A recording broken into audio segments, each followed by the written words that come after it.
Hello everyone, welcome to Acad Excel. This is Geetanjali Rathore. जो बच्चों अपनी नीट प्रारंभ सीरीज चल रही है उसी में अपन चैप्टर पढ़ रहे थे हाइड्रोकार्बन। यहाँ से हाइड्रोकार्बन चैप्टर जैसे ही खत्म होगा अपनी जो ऑर्गेनिक केमिस्ट्री है वो खत्म हो जाएगी। तो बच्चों अगर आप इस चैप्टर को पढ़ रहे हो या फिर जब 12th में, क्योंकि ऑर्गेनिक बहुत सारा है 12th में, तो इन सब चैप्टर की बेसिक नॉलेज होना बहुत जरूरी है। तो बहुत ध्यान से पढ़ना सारे लेक्चर्स को। तो आइए स्टार्ट करते हैं। हाइड्रोकार्बन का अपन लेक्चर 2 आज लेने वाले हैं। फर्स्ट लेक्चर में अपन ने बात कर ली थी अल्केन के बारे में, उसकी प्रेपरेशन कैसे होती है इसके बारे में। तो आज अपन उसकी फिजिकल प्रॉपर्टीज देखेंगे, केमिकल प्रॉपर्टीज देखेंगे। केमिकल प्रॉपर्टीज में हेलोजिनेशन हो गया, जिसमें क्लोरीनेशन, ब्रोमिनेशन, आयोडीनेशन, ठीक है। फिर अपन नाइट्रेशन, सल्फोनेशन देखेंगे, आइसोमराइजेशन देखेंगे, एरोमेटाइजेशन देखेंगे और पायरोलिसिस यहाँ पर देखेंगे, ठीक है। तो आज अगर अपन देखें जो अपन ओवरऑल डिस्कस करने वाले तो वो है फिजिकल प्रॉपर्टीज। सबसे पहले अपन जो डिस्कस करेंगे वो है फिजिकल प्रॉपर्टीज ऑफ एल्केन,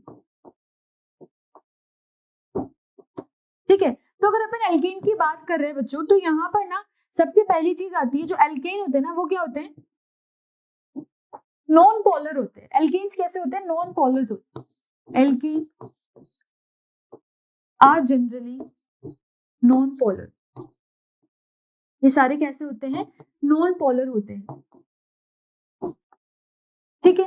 फिर अगर अपन बात करें एल्केन्स के बारे में और, तो एल्केन्स की तो जो बच्चों बेसिक नेचर होता है तो वो ऐसे होता है C1 से C4 तक तो गैसेस होती है ना। अगर कार्बन 1 से 4 के बीच में है तो गैसेस है। अगर जो कार्बन है वो 5 से 17 के बीच में है तो लिक्विड है। एंड अगर जो कार्बन है वो बियॉन्ड C17 है तो वो क्या होगा, सॉलिड होगा। तो ये चीज याद रखनी है, एक तो बेसिक चीज है, ठीक है। और अगर बात करें कि एल्केन्स के अंदर, क्योंकि एल्केन्स के अंदर क्या होता है, कार्बन कार्बन का सिंगल बॉन्ड होता है, ठीक है। तो इसका मतलब यहाँ पर आप बात कर सकते हो कि इनके अंदर क्या होते हैं, वीक फोर्सेस होते हैं, स्ट्रॉन्ग फोर्सेस नहीं होते हैं। तो आप लिख सकते हो they possess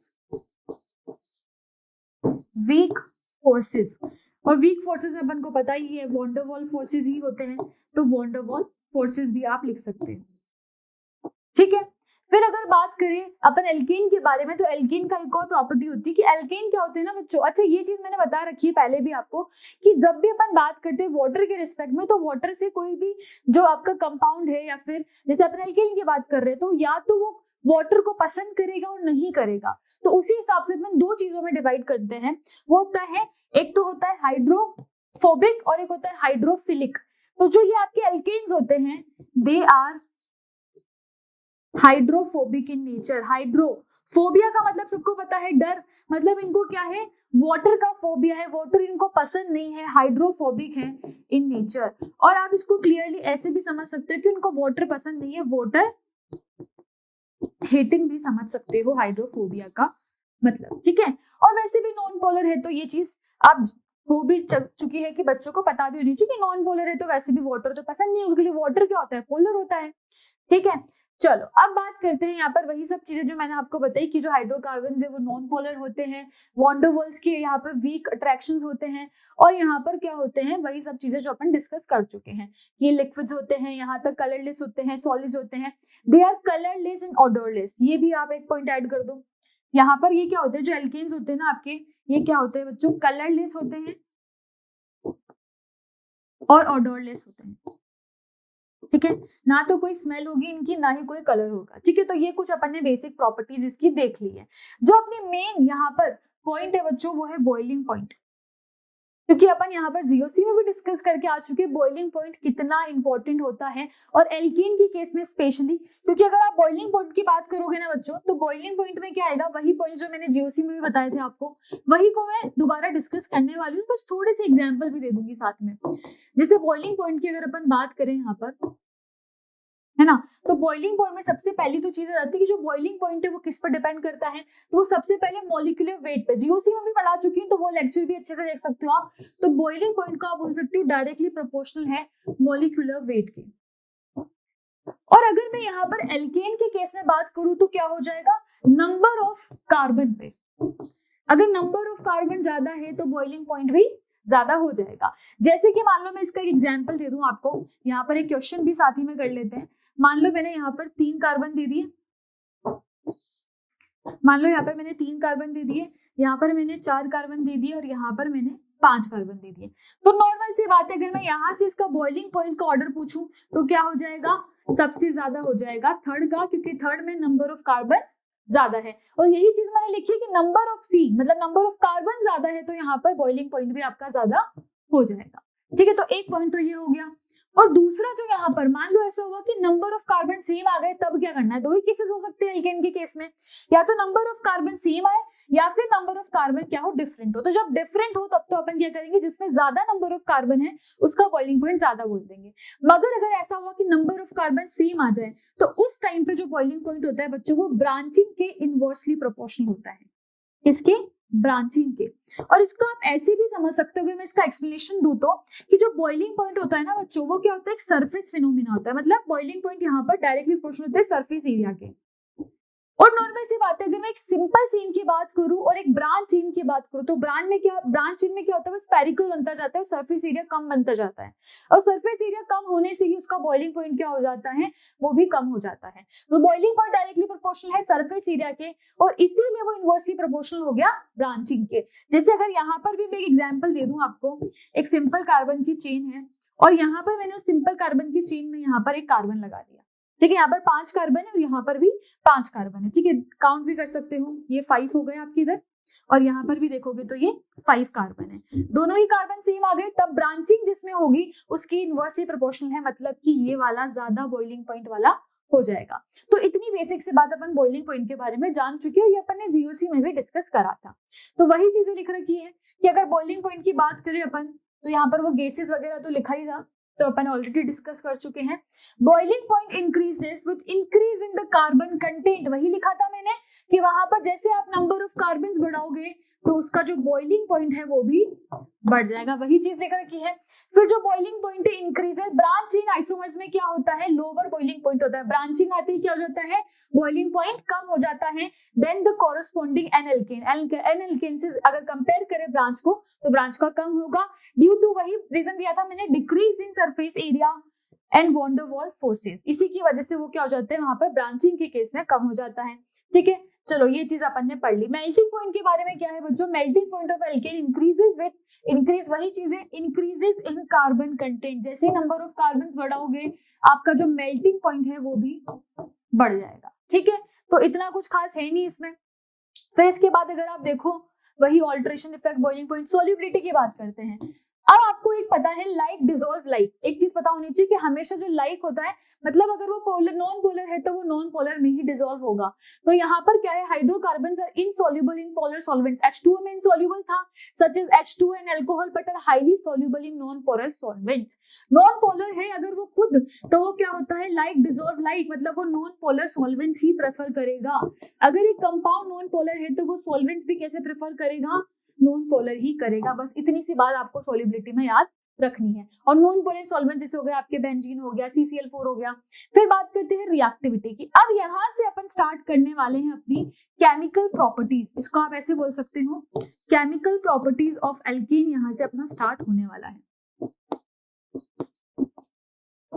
chemical properties of alkenes. ठीक है, उससे पहले आपको एक और चीज बताई गई है कि क्या होता है ना बच्चों, CC बॉन्ड और CH बॉन्ड सिग्मा बॉन्ड होते हैं, और सिग्मा बॉन्ड बहुत ज्यादा स्ट्रॉन्ग बॉन्ड होते हैं, इसीलिए एल्केन्स जो होती है वो लीस्ट रिएक्टिव होती है। अगर बाकी के कंपैरिजन में देखा जाए, एल्कीन्स हो गया, अल्काइंस हो गया, तो alkanes are the least reactive, और इसीलिए उनको नाम दिया जाता है पैराफिन्स। और यहाँ पर बच्चों बहुत बार वो पूछ भी लेता है, जैसे जो आपके एल्कीन्स है उनको ओलेफिन्स बोलते हैं, तो इसलिए याद रखना है कि जो एल्केन्स है उसका एक और नाम होता है, उसको बोलते हैं पैराफिन्स। ठीक है, ये चीज याद रखनी है। और अब अपन पढ़ने वाले हैं केमिकल प्रॉपर्टीज ऑफ एल्केन। तो उसमें जो सबसे पहला अपन पढ़ने वाले हैं वो है हेलोजिनेशन। हेलोजिनेशन के बारे में पढ़ने वाले हैं। हेलोजिनेशन का मतलब क्या है, नाम से समझ में आ रहा है, हेलोजन ऐड होगा। जैसे मैंने बताया था कल कि हाइड्रोजनेशन अगर होगा तो क्या हो रहा था, हाइड्रोजन ऐड हो रहा था, वैसे ही हेलोजिनेशन के केस में क्या हो रहा है बच्चों, हेलोजन ऐड हो रहा है। बस क्या करना है आपको, आपके एल्केन में हेलोजन का एडिशन करवाना है। ठीक है, तो आइए इसके रिएक्शंस को देखते हैं। तो बच्चों यहाँ पर हेलोजिनेशन में अपन को पता है हेलोजन का एडिशन होने वाला है। यहाँ पर रिएक्शन आप देख सकते हो, RH था, एल्केन था, X2 उसके अंदर, और सनलाइट की प्रेजेंस में, याद रखना सनलाइट की प्रेजेंस में ये रिएक्शन होगी और यहाँ से RH और HX बन गया।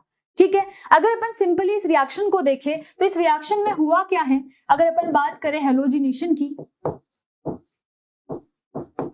तो हेलोजिनेशन में क्या हुआ है बच्चों, ये RH था और यहाँ पर ये XX था, है ना। तो सिंपल सा यहाँ पर जो इस रिएक्शन में हुआ है वो ये HX अलग निकल गया और जो बचा है वो अटैच हो जाएगा, दैट इज RX बन गया और एक क्या बन गया आपका HX बन गया। यही हुआ है रिएक्शन में, यही देखा है अपन ने। अब यहाँ पर क्या है जो इंपॉर्टेंट है वो है इसका मैकेनिज्म, क्योंकि यहाँ पर आपने यहाँ पर लिख भी रखा है कि ये क्या होगा, फ्री रेडिकल सब्स्टिट्यूशन रिएक्शन है। मतलब यहाँ पर जो मैकेनिज्म यूज होगा वो भी कैसा मैकेनिज्म होगा, फ्री रेडिकल मैकेनिज्म जो यूज होगा बच्चों यहाँ पर, मैं एक के केस में बताऊंगी, बाकी सब आपको याद ही रखना है, फ्री रेडिकल मैकेनिज्म। और इतना कुछ हार्ड भी नहीं है, आप खुद से भी कर पाओगे, जैसे ही मैं एक समझाऊंगी आपको ओवरऑल समझ में आ जाएगा। तो जो सबसे पहला फ्री रेडिकल मैकेनिज्म जब भी होता है ना, तो वो 3 स्टेप में होता है बच्चों। 3 स्टेप में सबसे पहले चेन बनेगी, तो चेन का इनिशिएशन होगा, फिर चेन क्या होगी, बड़ी होगी, प्रोपोगेट होगी, और फिर चेन में क्या होगा, टर्मिनेशन होगा, मतलब प्रोसेस रुक जाएगा। तो सबसे पहले क्या होगा, चेन का इनिशिएशन। तो फर्स्ट स्टेप अगर फ्री रेडिकल की बात हो रही है तो it will always B chain initiation. क्या होगा, चेन इनिशिएशन ही आपका फर्स्ट स्टेप होगा। अब चेन इनिशिएशन में क्या होगा, जो आपका क्लोरीन है यहाँ पर क्या होता है, Cl2 सनलाइट की प्रेजेंस में इस तरीके से लिखा होता है। सनलाइट हमेशा याद रखना, जब भी क्लोरीनेशन हेलोजिनेशन कराओगे सनलाइट की प्रेजेंस में ही हो रहा होगा, जिसको H से आपने लिखा है। ठीक है, अब यहाँ पर क्या करना है, जो आपका Cl2 है, ये Cl बॉन्ड था, जैसे ही इस पे सनलाइट डालते हैं तो ये क्या करता है, होमोलिसिस करता है। होमोलिसिस अपन को पता है, इसका मतलब है कि फ्री रेडिकल्स बनाएगा। और अगर एक बार किसी भी केस में या किसी भी मैकेनिज्म में अगर एक बार फ्री रेडिकल बन गया ना, तो फिर फ्री रेडिकल क्या करतेगा, और फ्री रेडिकल्स को जनरेट करेगा। तो एक बार फ्री रेडिकल चाहिए था, जो सनलाइट कर देती है, यहाँ पर होमोलिसिस हो जाता है, फ्री रेडिकल बन चुका है। अब क्या होगा, अब आपका सेकेंड स्टेप आता है, जो that is chain propagation step. Second step कौन सा है, चेन प्रोपोगेशन। और ये इंपॉर्टेंट भी है क्योंकि जो अपन को प्रोडक्ट चाहिए वो अपना यहीं पर बनेगा, चेन प्रोपोगेशन स्टेप। ठीक है, इस स्टेप में क्या होता है बच्चों, आप देखना यहाँ पर क्या होगा, अब अपने जो क्लोरीन था वहां से क्लोरीन रेडिकल बन चुका था। अब ये क्लोरीन रेडिकल क्या करता है, यहाँ पर मीथेन मान लो, ठीक है, तो मीथेन को मैं ऐसे लिख सकती हूँ, CH3H करके लिख सकती हूँ, कोई दिक्कत की बात नहीं है। यहाँ पर मैंने जो क्लोरीन का रेडिकल था उससे इसकी रिएक्शन करवाई गई। तो जैसे ही रिएक्शन करवाई तो क्या हुआ बच्चों, रिएक्शन करवाई तो यहां से जनरेट हुआ एक और फ्री रेडिकल, ये बॉन्ड आपका क्लीव हुआ, यहां से रेडिकल, यहां से रेडिकल। रेडिकल हमेशा रेडिकल को जनरेट करेगा, इस रेडिकल ने यहां से और रेडिकल्स बना दिए, और यहां से जो मिला वो क्या मिला, CH3 रेडिकल बन गया, प्लस ये जो H और Cl है इन्होंने क्या कर दिया, कंबाइन होकर HCl बना दिया। तो ये बन चुका है। ठीक है, अब क्या होगा, नेक्स्ट स्टेप में जो आपका CH3 रेडिकल है ये क्या करेगा, जो दूसरे Cl रेडिकल्स है उनको जनरेट करेगा। मतलब इसकी रिएक्शन करवाई Cl2 के साथ में, इसने जनरेट करा, वापस क्या कर दिया इसने, CH3Cl बना लिया, और एक Cl यहां से क्या कर लेगा, CH3Cl बना लेगा। और CH3Cl कैसे बना, क्योंकि जैसे ही Cl2 के साथ में रिएक्शन कराई, दोबारा होमोलिसिस हुआ, रेडिकल रेडिकल बना, इस रेडिकल ने इस रेडिकल के साथ कंबाइन कर लिया और क्या बन गया, CH3Cl, और दोबारा जो निकल गया आपका वो निकल गया एक क्लोरीन रेडिकल। तो देखो जैसे हर एक स्टेप में क्या बन रहा है, नया नया रेडिकल्स आपको मिलता जा रहा है। ये समझ में आ रहा है कि हर एक स्टेप में क्या हो रहा है, रेडिकल बन रहा है। और यहाँ पर आप इस प्रोसेस के बारे में एक इंपॉर्टेंट चीज लिख सकते हैं कि जो आपका अल्काइल हैलाइड फॉर्म हो रहा है कौन से प्रोसेस के अंदर हो रहा है, चेन प्रोपोगेशन के अंदर। तो याद रखना है फ्री रेडिकल से वो ऐसे कुछ खास क्वेश्चन नहीं पूछेगा, ऐसे ही टाइप के क्वेश्चन पूछ सकता है। ये पूछ रहा है कि कौन से स्टेप में आपका अल्काइल हैलाइड बन रहा है, तो आपको याद होना चाहिए alkyl halide is formed in chain propagation step. Chain propagation step में ही आपका अल्काइल हैलाइड फॉर्म होता है। ठीक है, अब बच्चों आता है यहाँ पर अपना जो लास्ट स्टेप होता है, जब अपन चेन को टर्मिनेट करते हैं, और उस स्टेप को क्या बोलूंगी मैं, चेन टर्मिनेशन स्टेप। 3 ही स्टेप बताए थे मैंने, चेन का इनिशिएशन होगा, चेन प्रोपोगेट होगी, एंड देन फाइनली चेन का क्या होगा, टर्मिनेशन। तो फिर आपका नेक्स्ट स्टेप होता है चेन टर्मिनेशन स्टेप। ठीक है। और इस स्टेप में क्या करते हो बच्चों, आप चेन का टर्मिनेशन करना है, मतलब जितने भी रेडिकल्स बने थे उनसे दोबारा आपको कंपाउंड फॉर्म करने हैं। फॉर एग्जांपल Cl रेडिकल है तो क्या बना दोगे, यहाँ पर Cl2 बना दोगे, या फिर इसको आप ऐसे ही लिख लो ताकि क्लियरली समझ में आ जाए, Cl बना लोगे। अगर CH3 रेडिकल कोई बचा हुआ है तो वो CH3 रेडिकल के साथ कंबाइन हो सकता है और आपका एल्केन मिल सकता है, CH3 क्या मिल जाएगा, इथेन मिल जाएगा। और वैसे ही मान लो जो CH3 रेडिकल है अगर वो क्लोरीन रेडिकल के साथ कंबाइन कर ले तो क्या बन जाएगा, CH3Cl। और यहां से जो रेडिकल्स थे वो सारे के सारे कंपाउंड्स में बन चुके हैं, मतलब चेन का टर्मिनेशन हो चुका है। इसी तरीके से बच्चों आपके कंपाउंड आएंगे। मान लो यहाँ पर एक क्वेश्चन में बता देती हूँ आपको, CH4 है, ठीक है, और आपने साथ में ले लिया, यहाँ पर डायरेक्टली लिख देती हूँ, CH4 की रिएक्शन करवा दी और Cl2 और आपने सनलाइट दे दिया, तो क्या बनेगा इस केस में, नॉर्मल सी बात है जो अभी बता रही थी मैं, CH3Cl बन जाएगा और साथ ही में HCl निकल जाएगा। ठीक है, नॉर्मल सी बात है, क्या हुआ है, यहां से जो एक H है और जो एक Cl है वो रिप्लेस हो चुके हैं और CH3Cl बन चुका है। ऐसे ही अगर मैं इथेन के केस में करूँ तो यहाँ पर CH3 और CH3 ले लिया और सेम वहां पर भी क्या करो, मान लो मैंने इस बार ब्रोमीन दे दिया, ब्रोमीन और H म्यू दे दिया, तो अब क्या बनेगा प्रोडक्ट, वही बनेगा CH3 CH2 Cl। एक H हटा और क्या होगा, यहाँ का एक H हटेगा और यहाँ का जो एक ब्रोमीन है वो जाएगा और यहाँ से HBr बन जाएगा और साथ ही में यहाँ पर Cl नहीं, यहाँ पर क्या जाएगा, ब्रोमीन आ जाएगा, ब्रोमिनेशन कर रहे हैं तो ब्रोमीन आ जाएगा प्लस आपका HBr फॉर्म हो जाएगा। इस तरीके से आपकी रिएक्शंस मिलेगी आपको, बहुत सिंपल है, बहुत इजीली करनी है, कोई दिक्कत की बात नहीं है। अब यहाँ पर आते हैं हेलोजिनेशन, क्योंकि हेलोजेंस यूज हो रहे हैं तो मैम हेलोजन की रिएक्टिविटी क्या होगी, तो अगर अपन बात करें यहाँ पर तो यहाँ पर आपको रिएक्टिविटी ऑर्डर भी दे रखा है। हेलोजन के केस में सबसे पहले तो ये सनलाइट में होती है, ये सब पता चल गया है। The reactivity order of the halogenation are, fluorine का सबसे ज्यादा है, फिर आपको दिख रहा है क्लोरीन का, फिर दिख रहा है ब्रोमीन का और फिर दिख रहा है आयोडीन का। अब बच्चों यहाँ पर क्या होता है ना, जो फ्लोरीन होता है ना बहुत हाईली एक्सोथर्मिक होता है, ठीक है, इसकी रिएक्शन जो होती है अनकंट्रोलेबल होती है क्योंकि बहुत रिएक्टिव होता है, तो इसकी रिएक्शन को अपन ज्यादा यूज नहीं करते हैं। जो आपका आयोडीनेशन होता है, आयोडीनेशन में भी क्या होता है ना, ये रिएक्शन रिवर्सिबल होती है। अब रिवर्सिबल रिएक्शन है तो आपको प्रोडक्ट तो मिलेगा ही नहीं, तो इसका मतलब जो अपन मेनली यूज करते हैं वो करते हैं क्लोरीनेशन और ब्रोमीनेशन। तो याद रखना इसमें हालांकि रिएक्टिविटी फ्लोरीन की ज्यादा है, अगर पूछे तब भी यही आंसर करना है, मतलब फ्लोरीनेशन और जो आपका आयोडीनेशन होता है वो बहुत कम यूज होता है। ठीक है, आइए चलो अब ऐसा करते हैं, एक एक करके इन्हीं को पढ़ लेते हैं। मैकेनिज्म में बता चुकी हूँ, मतलब सबके लिए सेम ही मैकेनिज्म फॉलो होगा। फ्लोरीनेशन में रिएक्ट्स एक्सप्लोसिवली, वही मैंने बताया था। Even in the dark fluorination can be achieved without violence when alkane is treated with F2। इसका मतलब है डार्क में भी ये रिएक्शन जो है वो क्या होगी, वॉयलेंस ही वहां पर होगा। ठीक है, एक्सप्लोसिव ही होती है मतलब यहाँ पर डार्क में भी। तो इस रिएक्शन को आप लिख सकते हो कि ये क्या होती है बच्चों, हाईली एक्सोथर्मिक होती हैं एंड अनकंट्रोलेबल, इतनी ज्यादा रिएक्टिव होती है कि आप कंट्रोल ही नहीं कर पाते, और कंट्रोल नहीं कर पाओगे तो जो प्रोडक्ट है वो नहीं मिल पाएगा, तो इसीलिए इसको रेयरली यूज किया जाएगा। फिर अगर बात करें क्लोरीनेशन की, तो मैंने एग्जांपल अभी दिया ही था आपका, CH4 में एक क्लोरीन मिलाया तो CH3Cl मिल गया। मान लो Cl2 एक्सेस में दे दे तो फिर क्या होगा, जो प्रोडक्ट बनेगा वो आपका CCl4 ही बनेगा। देख लो यहाँ पर क्या करा, दोबारा Cl ऐड करा CH2Cl2 हो गया, दोबारा Cl ऐड करा CHCl3 हो गया, दोबारा Cl ऐड करा CCl4 आ गया। मतलब कहीं पर भी अगर ऐसी रिएक्शन मिल जाए कि आपको यहाँ पर मीथेन दे दे और मीथेन में क्लोरीन दे दे और क्लोरीन के नीचे लिख दे एक्सेस में है और यहाँ पर H म्यू लिख दे, अब एक्सेस में है मतलब एंड प्रोडक्ट क्या बनेगा आपका CCl4 ही बनेगा। चारों के चारों हाइड्रोजन को वो क्या कर देगा, रिप्लेस कर देगा। तो ये याद रखना। ठीक है, the monochlorination derivative of alkane is obtained as a major product by taking alkane in large excess, मतलब अगर आप लार्ज एक्सेस में ले लोगे तो ये आपका CCl4 ही बनेगा। अब यहाँ पर मैकेनिज्म मैं समझा चुकी हूँ। जो आपका फर्स्ट स्टेप होता है इनिशिएशन होता है, फिर प्रोपोगेशन होता है, फिर आपका चेन टर्मिनेशन होता है। ठीक है, अब बात करते हैं ब्रोमिनेशन की, तो ब्रोमिनेशन भी सिमिलर ही केस है क्लोरीनेशन जैसा ही। ठीक है, अब बात करते हैं आयोडीनेशन की। आयोडीनेशन में क्या होता है, होता तो है बच्चों, इसकी कंडीशंस भी पढ़ेंगे अपन, आयोडीनेशन होता है, मगर ये क्या होता है, जो आयोडीनेशन होता है ना ये इररिवर्सिबल, ये क्या होता है बच्चों आपका रिवर्सिबल होता है। और रिवर्सिबल होने की वजह से ही इसको अपन कम यूज करते हैं। देखना इसकी जो रिएक्शन है यहाँ पर दिख रही है आपको, कैसी रिएक्शन है, रिवर्सिबिलिटी का साइन है। CH4 के I2 के साथ में रिएक्शन करवाई तो रिवर्सिबिलिटी का साइन है, CH3I लिख रखा है। क्यों होता है ऐसा कि मैम ये रिएक्शन रिवर्सिबल होती है? क्योंकि जो ये HI फॉर्म होता है ना, ये क्या होता है, रिड्यूसिंग एजेंट होता है।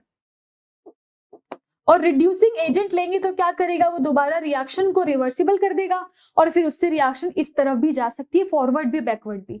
मगर अगर इसको फॉरवर्ड बनाना है तो आपको क्या करना पड़ेगा, यहाँ पर ऑक्सीडाइजिंग एजेंट डालने पड़ेंगे। इसका मतलब यहाँ पर आयोडीनेशन हो सकता है, मगर आयोडीनेशन वाले केस में आपको क्या करना पड़ेगा, यहाँ पर ऐड करना पड़ेगा, या तो आप HiO3 ऐड करो या फिर आप HNO3, इनमें से कोई आपको एसिड ऐड करना पड़ेगा।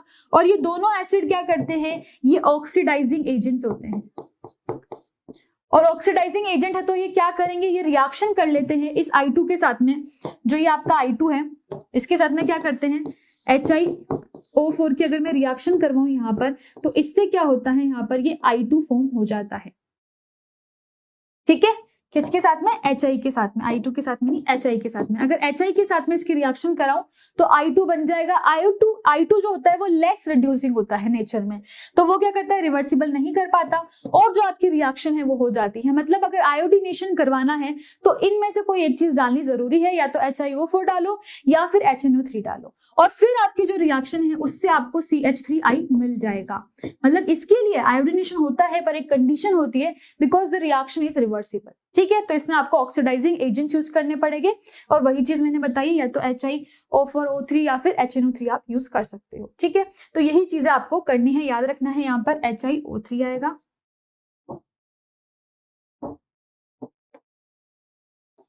ठीक है, और आपकी रिएक्शन हो जाएगी।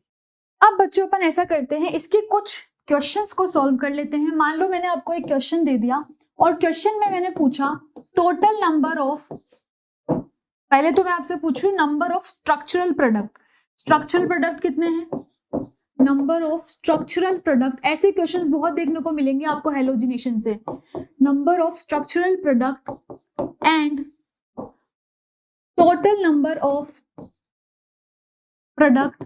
टोटल नंबर ऑफ प्रोडक्ट पूछिए और स्ट्रक्चरल प्रोडक्ट पूछे हो, मतलब टोटल नंबर ऑफ प्रोडक्ट में आपको उसकी मिरर इमेजेस, अगर कहीं पर कायरल कार्बन होगा तो उस कायरल कार्बन को भी काउंट करना है। टोटल नंबर का मतलब है कायरल कार्बन भी काउंट होगा, और वो अपन ने जब आइसोमेरिज्म पढ़ा था तब भी देखा था कि कायरल कार्बन काउंट होगा तो उसकी मिरर इमेज को भी आपको काउंट करना पड़ेगा। ठीक है, ठीक है।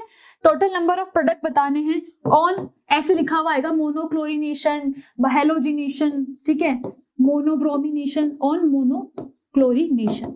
मतलब आपको यहाँ पर क्या करना है, एक प्रोडक्ट दे दिया, फॉर एग्जांपल मैंने यहाँ पर दे दिया आपको ये सिंपल सा एग्जांपल दे दिया, और इस एग्जांपल में मैंने बोला है कि आपको क्या करना है, स्ट्रक्चरल प्रोडक्ट बताने, टोटल नंबर ऑफ प्रोडक्ट बताने और मोनोक्लोरिनेशन। मोनोक्लोरिनेशन करोगे मतलब इसमें से क्या करोगे, एक जगह पे आपको क्लोरीन लगाना है। अब अगर एक जगह पे लगाना है तो यहाँ पर ये वाला और ये वाला केस तो सिमिलर ही है। अब ये तो कोई नहीं बोलेगा ना कि ये वाला केस डिफरेंट है, ये दोनों केस तो सिमिलर ही है। और अगर मैं बात करूं ये वाले केस की और ये वाला केस की, तो ये भी सिमिलर ही होगा। आइए देखते हैं, जैसे बनाएंगे ना तो आपको ज्यादा समझ में आएगा। जैसे मैंने येलो वाले पे मान लो एक क्लोरीन लगा दिया तो ये एक क्लोरीन बन गया यहाँ पर, ठीक है। और मान लो मैंने अब यहाँ पर ब्लू वाले पे क्लोरीन लगा दिया तो ये आपका यहाँ पर प्रोडक्ट बना था और यहाँ पर एक क्लोरीन लगा दिया, ठीक है। अब मान लो अगर मैं यहाँ लगाती तो क्या होता, सिमिलर ही बनता, ऐसे बनता और यहाँ पर क्लोरीन होता। सिमिलर ही केस है इसलिए मैंने बनाया नहीं। जो नंबर ऑफ प्रोडक्ट जहां से सेम आ रहे हैं उसको मैं काउंट नहीं करूंगी। सिर्फ दो केसेस बन रहे थे तो मैंने दो केसेस यहाँ पर लिख दिए। इस केस में देखोगे अगर मैं इसके ऊपर क्लोरीन लगाती तब भी सेम ही केस होता, इसलिए मैं इस वाले केस की बात कर रही हूँ। मतलब जो दोनों सिमिलर केस हैं उसमें से मैंने एक अज्यूम कर लिया और बाकी के जो दो सिमिलर केस थे उनमें से मैंने एक अज्यूम कर लिया। अब मुझे क्या बताना है यहाँ पर, सबसे पहले total number of structural product. तो स्ट्रक्चरल प्रोडक्ट तो वही है जो दिख रहे हैं आपको। कितने दिख रहे हैं यहाँ पर स्ट्रक्चरल प्रोडक्ट, 2, तो आपने लिख दिया 2। अब आप देखोगे क्या कहीं पर कायरल कार्बन है क्या, तो यहाँ पर देखोगे यहाँ पर तो क्या है, CH2 आ गया और CH2 आते ही दो वैलेंसी सेम हो गई, मतलब यहाँ तो नहीं है। यहाँ देखोगे तो यहाँ पर एक CH3 है, एक तरफ इथाइल है, एक तरफ क्लोरीन है और एक तरफ होगा इसका H। इसका मतलब 4 डिफरेंट वैलेंसीज है, तो यहाँ पर एक कायरल कार्बन है और कायरल कार्बन होते ही इसकी मिरर इमेज होगी तो वो भी काउंट करनी पड़ेगी। इसका मतलब अगर मैं यहाँ से टोटल नंबर ऑफ प्रोडक्ट लिखूं और आप ऐसे भी बोल सकते हैं इंक्लूडिंग स्टीरियो, जिसमें स्टीरियो इंक्लूड हो रही है, इंक्लूडिंग स्टीरियो। स्टीरियो लग रहा है, कार्बन कार्बन लग रहा है, तो इंक्लूडिंग स्टीरियो। तो फिर यहाँ पर आप लिख दोगे कितने हो जाएंगे टोटल नंबर ऑफ प्रोडक्ट्स 3, इसके 2 और एक ही सिंगल 1। तो ये तो 1 काउंट होगा और ये वाला आपका क्योंकि मिरर इमेज है इसलिए 2 काउंट होगा और टोटल नंबर ऑफ प्रोडक्ट यहाँ से 3 हो जाएंगे। तो इस तरह के क्वेश्चंस बहुत देखने को मिलेंगे, ऐसे क्वेश्चंस बहुत सारे आते हैं, तो इसीलिए मैंने एग्जांपल समझा दिया। अब अपन ने यहाँ पर एक और चीज पढ़ी थी, क्लोरीनेशन और ब्रोमिनेशन को थोड़ा सा समझा देती हूँ। जैसे अपन ने रिएक्टिविटी ऑर्डर पढ़ा था, रेट ऑफ रिएक्शन का यहाँ पर रिएक्टिविटी ऑर्डर था कि फ्लोरीन की ज्यादा होती है, क्लोरीन की, देन ब्रोमीन की और देन आयोडीन की। तो अपन ने बात की थी कि जो मेनली अपन डिस्कस करने वाले हैं वो है क्लोरीन और ब्रोमीन, क्योंकि इन दोनों के केस में अपन ने देख लिया था क्या दिक्कत हो रही थी। ठीक है, अब अगर क्लोरीन और ब्रोमीन की बात कर रहे हैं बच्चों, तो क्लोरीनेशन जो होता है वो आपको दिख रहा है यहाँ से ज्यादा रिएक्टिव है। तो क्लोरीनेशन के लिए आप एक चीज यहाँ पर लिख सकते हो कि it is more reactive, more reactive case है। और अगर कोई भी चीज हमेशा याद रखना, ये अभी तो चलो ठीक है फिर भी भूल जाओ, 12th में इतना बड़ा चैप्टर आने वाला है आपका रिड्यूसिंग एजेंट, उसमें मैं बहुत अच्छे से समझाऊंगी। जो चीज ज्यादा रिएक्टिव होती है ना, बहुत ज्यादा रिएक्टिव होती है, तो वो लेस सेलेक्टिव होती है। कैसी होती है बच्चों? Less selective. एक बात बताओ, कोई ऐसी चीज है जो बहुत ज्यादा रिएक्ट कर सकती है, मतलब वो जैसे ही आप उसको खुला छोड़ोगे या जैसे रिएक्शन कंडीशंस में डालोगे वो रिएक्ट कर लेगी। इसका मतलब क्या है? उसके पास कोई चॉइस नहीं है, वो इतनी ज्यादा रिएक्टिव है कि रिएक्ट हो ही जाएगी। तो जो रिएक्टिव होता है वो क्या होता है? लेस सेलेक्टिव होता है। मगर अपन बात करें ब्रोमिनेशन की, दोनों में कंपैरिजन कर रहे हैं। अब ये मत बोल देना मैम आयोडीन और फ्लोरिनेशन कहाँ गया, है ना? तो आयोडीनेशन और फ्लोरिनेशन की बात नहीं कर रहे हैं यहाँ पर, क्लोरीन ब्रोमीन में कंपैरिजन चल रहा है। दिस इज लेस रिएक्टिव, और अगर ये लेस रिएक्टिव है तो क्या होगा? ज्यादा सेलेक्टिव बन सकता है, मोर सेलेक्टिव। इसके पास चॉइस है, ये ज्यादा रिएक्टिव नहीं है। ये बोलेगा मुझे करना ही रिएक्शन मैं अपने हिसाब से करूंगा, मैं अपने तरह का ही जो मुझे पसंद है, जिससे मैं ज्यादा रिएक्टिव होना चाहता हूं, मैं उससे रिएक्टिव होगा। मतलब ये सेलेक्ट कर सकता है, सेलेक्टिव केस हो जाएगा। और ये वाला क्योंकि ज्यादा रिएक्टिव केस है इसलिए लेस सेलेक्टिव केस हो जाएगा। अब यहाँ पर दिक्कत आएगी मैम कैसे समझे इसको, तो आइए मैं समझाती हूँ आपको। जब भी अपन को क्लोरीनेशन करेंगे तो कौन सा प्रोडक्ट मेजर बनेगा, और जब ब्रोमिनेशन करेंगे तब कौन सा प्रोडक्ट मेजर बनेगा, इसके बारे में समझते हैं। तो फॉर एग्जाम्पल अपन क्लोरीनेशन की बात कर लेते हैं। सबसे पहले मैंने आपको कोई क्लोरीनेशन वाला कोई केस दे दिया, ठीक है। मान लो यहाँ पर एक क्वेश्चन के थ्रू ही समझते हैं। मान लो मैंने आपको केस दे दिया CH3, CH2 और यहाँ पर भी CH3 है। इसके अंदर मैंने डाला है क्लोरीन और साथ ही में सनलाइट आपको दी। अब यहाँ पर क्या हो सकता है? 2 केसेस हो सकते हैं, या तो आप यहाँ से बनाओ और या फिर यहाँ से बनाओ। ये 2 केसेस हो सकते हैं। ये वाला दोनों तो सिमिलर हो गया और एक ये वाला केस है। अब प्रॉब्लम ये है कि मैम प्रोडक्ट तो हम बना लेंगे पर 2 प्रोडक्ट बन रहे हैं, तो मेजर कौन सा प्रोडक्ट है? तो ये जो चीज बता रही हूं वो किसके लिए है? मेजर प्रोडक्ट के लिए। मेजर प्रोडक्ट कैसे डिसाइड करोगे? तो मेजर प्रोडक्ट के लिए आपको मैं यहाँ पर एक फॉर्मूला बता रही हूँ जो लगाना है। और वो प्रोडक्ट के लिए कैसे लगाओगे आप? जैसे फॉर एग्जाम्पल अपन यहाँ पर बात करते हैं, मेरे को निकालनी है यहाँ पर, तो मान लो मेरे को बात करनी है यहाँ पर मेरा जो 1 डिग्री प्रोडक्ट होता है, क्योंकि अगर मैं यहाँ पर एल्केन की बात करूँ तो 1 डिग्री भी हो सकता है, 2 डिग्री भी बन सकता है, जो मेरा एल्काइल हाइड्राइड बनेगा 3 डिग्री भी बन सकता है। तो अगर मैं 1 डिग्री प्रोडक्ट की बात कर रही हूँ तो वहां पर क्या होगा बच्चों? NP और एक आपका RP होगा। अब ये चीज आ जाती है NP और RP क्या है? तो NP तो है number of H, 1 degree H, जितने नंबर ऑफ 1 डिग्री हाइड्रोजन वहां प्रेजेंट होंगे, और आपका R है रेट ऑफ 1 डिग्री हाइड्रोजन, या फिर रेट ऑफ क्लोरीनेशन भी बोल सकते हो इन 1 डिग्री हाइड्रोजन, ठीक है। और ये मैं बताऊंगी क्या होता है, ये चीज आपको याद रखनी है। रेट ऑफ क्लोरीनेशन है ऑफ 1 डिग्री हाइड्रोजन, ठीक है। अब यहाँ पर क्या करना है? अपॉन में होता है आपका वही, सारे के साथ ही एवरेज लेते हैं। तो यहां से आप NH सेकेंडरी और आपका टर्शरी NTRT सारा का सारा आ गया अगर 1 डिग्री का निकालना है। और सेम ही मैनर में 2 डिग्री भी होगा और 3 डिग्री भी होगा। अगर 2 डिग्री की बात करेंगे तो क्या हो जाएगा? 2 डिग्री की बात करेंगे 2 डिग्री प्रोडक्ट की तो क्या हो जाएगा? NS हो जाएगा, ऊपर RS आ जाएगा। सेकेंडरी 2 डिग्री का मतलब है बस NS का मतलब है जो यहाँ पर number of secondary hydrogen. NS का मतलब क्या है, नंबर ऑफ सेकेंडरी हाइड्रोजन, तो इसीलिए मैं इसको S से रिप्रेजेंट कर रही हूँ, प्राइमरी को P से रिप्रेजेंट कर रही हूँ और टर्शियरी को T से रिप्रेजेंट कर रही हूँ। ठीक है, तो इस केस में भी वही टोटल से इसको क्या कर देंगे, जो आपका टोटल है इसको मैं मान लो यहाँ से A ले लेती हूँ।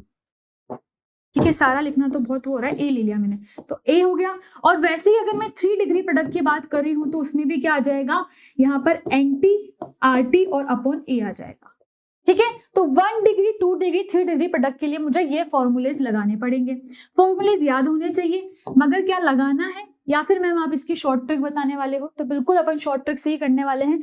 और शॉर्ट ट्रिक ये है बच्चों, यहाँ पर देखो तीनों ही केस में आपको दिख रहा है कि जो नीचे वाला इंटू 100 भी लगाना है, परसेंट की बात कर रहे हैं तो इंटू 100 भी आएगा और यहाँ पर भी इंटू 100 आएगा। ठीक है, 100 इसको आप समझ लेना, यहाँ पर इंटू 100 है। ठीक है, अब अगर आप इसकी बात करें तो इसमें भी इंटू 100 और ये सिमिलर केस है, इसमें भी देखें तो इसमें भी नीचे वाला सिमिलर है, और सिर्फ जो डिफरेंस आ रहा है 1 डिग्री 2 डिग्री और 3 डिग्री के केस में, तो वो सिर्फ किसका आ रहा है, 1 डिग्री 2 डिग्री और 3 डिग्री अंदर के देखें तो किसका डिफरेंस आ रहा है बच्चों, यहाँ पर जो डिफरेंस आ रहा है वो एक ही चीज का आ रहा है कि यहाँ पर सिर्फ NP और RP का रेशो देख लो, यहाँ पर सिर्फ NS और RS का रेशो देख लो, और यहाँ पर सिर्फ NT और RT का रेशो देख लो, और इन तीनों के रेशो से आपको पता चल जाएगा कि कौन सा आपका मेजर प्रोडक्ट होगा। 1 डिग्री का रेशो निकालोगे, 2 डिग्री का रेशो निकालोगे, 3 डिग्री का रेशो निकालोगे, समझ जाओगे कि क्या यहाँ पर होना चाहिए। अब बात आती है कि मैम ये रेट कैसे पता चलेगी, 1 डिग्री की क्या है, 2 डिग्री की क्या है, 3 डिग्री की क्या है। तो क्लोरीनेशन वाला जो केस होता है बच्चों, इसमें अपने पास अपन ये एक्सपेरिमेंटल वैल्यू फाइंड आउट कर लेते हैं, जो कि आती है 1 डिग्री हाइड्रोजन, 2 डिग्री हाइड्रोजन और 3 डिग्री हाइड्रोजन के लिए आती है, जो कि क्या होती है बच्चों आपकी 1:3.8:5.2। तो ये आपकी वैल्यूज फिक्स्ड है जो आपको याद रखनी है, 1:3.8:5.2। तो ये रेशो अपन को मिलता है और इसी को अपन को इस फॉर्मूलेज में लगाना है। फॉर्मूलेज को अपन ने सिंपली समझ लिया है कि अपन को पूरा निकालने की जरूरत नहीं है, अपन क्या करेंगे सिर्फ NP RP NS RS और NT RT निकालेंगे और वहीं से समझ में आ जाएगा क्या करना है। मैम नहीं समझ में आया तो आइए इस क्वेश्चन के थ्रू समझते हैं। क्वेश्चन को अपन अलग ही पेज पर लिख लेते हैं। क्वेश्चन था आपका यही था, CH3 CH2 CH3। ठीक है, अब मुझे क्या करना है, सिंपल से यहाँ पर क्या करना है, NP और RP का रेशो निकालना है, कितने हाइड्रोजन है। तो ये मेरा 1 डिग्री कार्बन है, ये भी 1 डिग्री कार्बन और ये 2 डिग्री कार्बन है, मतलब यहाँ पर टर्शियरी का तो काम ही नहीं है। क्या करना है, NP RP निकालना है और NS RS निकालना है। तो यहाँ पर 1 डिग्री हाइड्रोजन कितने दिख रहे हैं, 6, तो 6 into 1 मतलब यहाँ तो 6 ही आ जाएगा। और यहाँ पर अगर NS RS करोगे तो कितने हैं, 2 है, 2 into 3.8 करोगे और 2 into 3.8 करोगे तो आपको पता ही है यहाँ से जो वैल्यू आएगी वो यहाँ पर 6 से तो ज्यादा ही होगी। ठीक है, जो वैल्यू आएगी बच्चों वो आएगी आपकी 7.6 समथिंग, इसका मतलब 6 से तो ज्यादा ही है और 6 से ज्यादा है तो यहाँ पर जो मेजर प्रोडक्ट बनेगा वो कौन सा बनेगा, सेकेंडरी बनेगा। जैसे अगर मैं यहाँ से इसके प्रोडक्ट लिखूं CH3 CH यहाँ पर Cl आ जाएगा, मोनोक्लोरिनेशन ही करवा रहे थे अपन, Cl2H और एक जो प्रोडक्ट बनेगा वो बनेगा CH3 CH2 CH2 Cl। और अगर यहाँ पर क्वेश्चन आएगा कि also mention the major product, तो फिर आप क्या कर दोगे, मेजर कौन सा हो जाएगा, जहां पर सेकेंड डिग्री से कनेक्ट है, अपन ने NP RP और NS RS का रेशो से फाइंड आउट कर लिया है और ये आपका माइनर बन जाएगा। तो माइनर और मेजर में डिफरेंस समझ में आ गया कैसे करना है क्लोरीनेशन के केस में। और सेम केस ब्रोमिनेशन में होगा, बस ब्रोमिनेशन में जो रेट होती है हाइड्रोजन की वो डिफरेंट होती है, बाकी सारा केस सिमिलर होता है। तो बच्चों आइए बात कर लेते हैं अपन ब्रोमिनेशन वाले केस की। ब्रोमिनेशन में ना बच्चों एक और बहुत अच्छा आपके पास फायदा होता है कि यहाँ पर एक चीज होती है, हमेशा जो मेजर बनेगा ना वो 3 डिग्री ही बनेगा, ऑलवेज। इसको ऐसे लिख सकते हो, 3 degree will always be major, यही मेजर बनेगा। अगर 3 डिग्री लिख रखा है, 3 डिग्री कार्बन है तो 3 डिग्री वाला ही केस क्या बनेगा, मेजर बनेगा। पर फिर मैं रेट तो बता ही देती हूँ। तो अगर रेट की बात करें 1 डिग्री 2 डिग्री और 3 डिग्री हाइड्रोजन की रेट्स की बात करें तो यहाँ पर रेट्स आ जाएगी आपके लिए, यहाँ पर होगा 1:82:1600। तो बच्चों यहाँ पर क्या हो रहा है, आपको समझ में आ गया कि इसका रेशो ये है। और क्लोरीनेशन का याद रखना क्या था, 1:3.8:5.2। ठीक है, तो इस तरीके से फाइंड आउट करना है। मगर ब्रोमिनेशन के लिए तो मैंने आपको ऑलरेडी ट्रिक बता दी, क्या करना है, 3 डिग्री मेजर होगा। आइए ऐसा करते हैं, सेम क्वेश्चन में इसको अपना के देख लेते हैं। जो अपना क्वेश्चन था CH3 CH2 CH3, बस यहाँ पर क्या करना है, ब्रोमिनेशन करना है। और अगर यहाँ पर आपको मेजर प्रोडक्ट निकालना है तो मेजर प्रोडक्ट के लिए मैंने क्या बोला था, 3 डिग्री होना चाहिए। और अगर 3 डिग्री ना हो तो फिर क्या करना है, 2 डिग्री को मेजर मान लोगे। इन केस अगर 3 डिग्री कार्बन नहीं प्रेजेंट है तो 2 डिग्री मेजर हो जाएगा।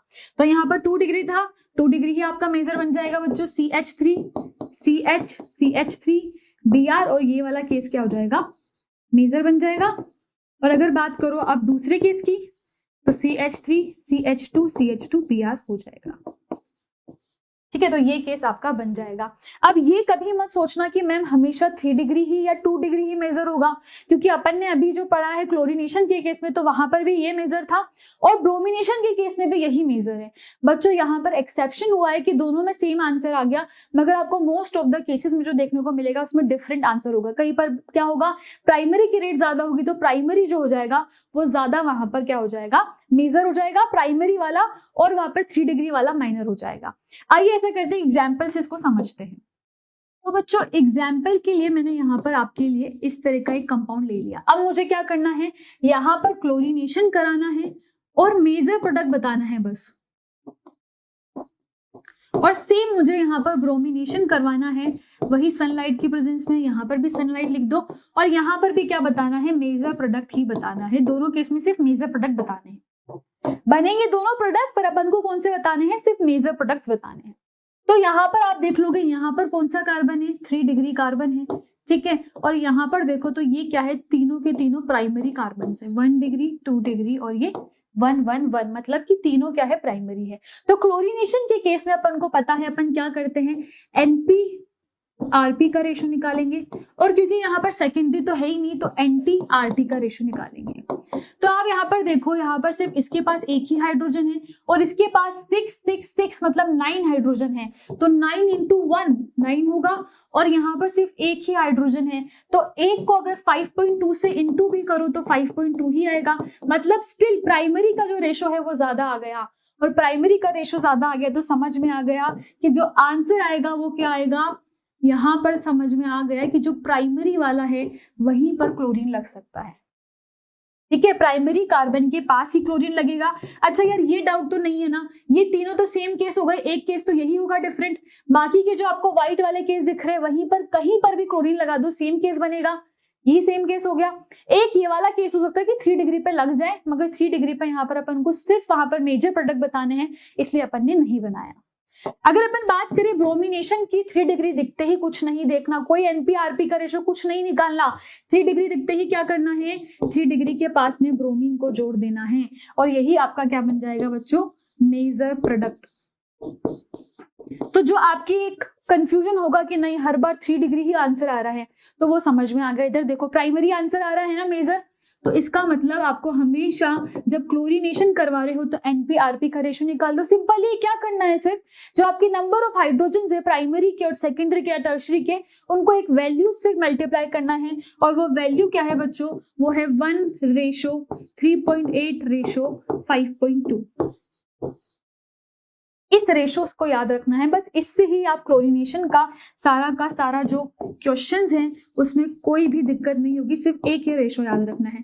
ब्रोमिनेशन का केस तो मैंने बता ही दिया है, 3 डिग्री देखना है और कुछ नहीं देखना है। ठीक है, तो अब स्टार्ट करते हैं अपनी नेक्स्ट रिएक्शन से, जो कि है अपने पास नाइट्रेशन। ठीक है, हेलोजिनेशन पूरा कंप्लीट कर चुके हैं। नाइट्रेशन पे बच्चों बात करते हैं। वेपर फेज नाइट्रेशन जब भी लिखा होगा वहां पर लिखा होगा VPN। क्या लिखा होगा बच्चों, VPN होता है vapour phase nitrogen. Vapour phase nitrogen ही बोलते हैं इसको। This involves the substitution of a hydrogen atom of alkane with NO2 group. मतलब क्या होगा, यहाँ पर भी सेम चीज होगी, जो CH बॉन्ड है वो टूट कर यहाँ पर क्या करेगा, CNO2 बना लेगा। ठीक है, अब यहाँ पर क्या हो रहा है, but reacts with the vapour of concentrated HNO3 at 450 degree Celsius, इसीलिए इसको अपन क्या बोल रहे हैं, वेपर फेज नाइट्रोजन। ठीक है, RH से देखो यहाँ पर, अब यहाँ पर देखना हो क्या रहा है, आपने लिया एल्केन, एल्केन के पास आपने लिखा NO2, ठीक है। NO2 को आपने जो आपका नाइट्रिक एसिड है HNO3 ये लिया है, क्या मैं HNO3 को ऐसे लिख सकती हूँ HONO2, कोई दिक्कत की बात नहीं है, ऐसे लिख दिया। अब यहाँ से एक H और एक OH, मतलब यहाँ से माइनस कर दोगे H2O को और RNO2 लगा दोगे प्लस H2O फॉर्म हो जाएगा। तो यही चीज लिख रखी है। And since the reaction is carried out at high temperature in pressure, so the CC bond of the alkane also break during the reaction and a mixture of nitro alkane is formed. मतलब क्या समझ में आया कि जब अपन nitration की बात कर रहे हैं तो सिर्फ CH बॉन्ड नहीं टूट रहा। नाइट्रेशन के केस में क्या हो रहा है, दो चीजें हो रही हैं। एक बार तो हो रही है ब्रेकिंग ऑफ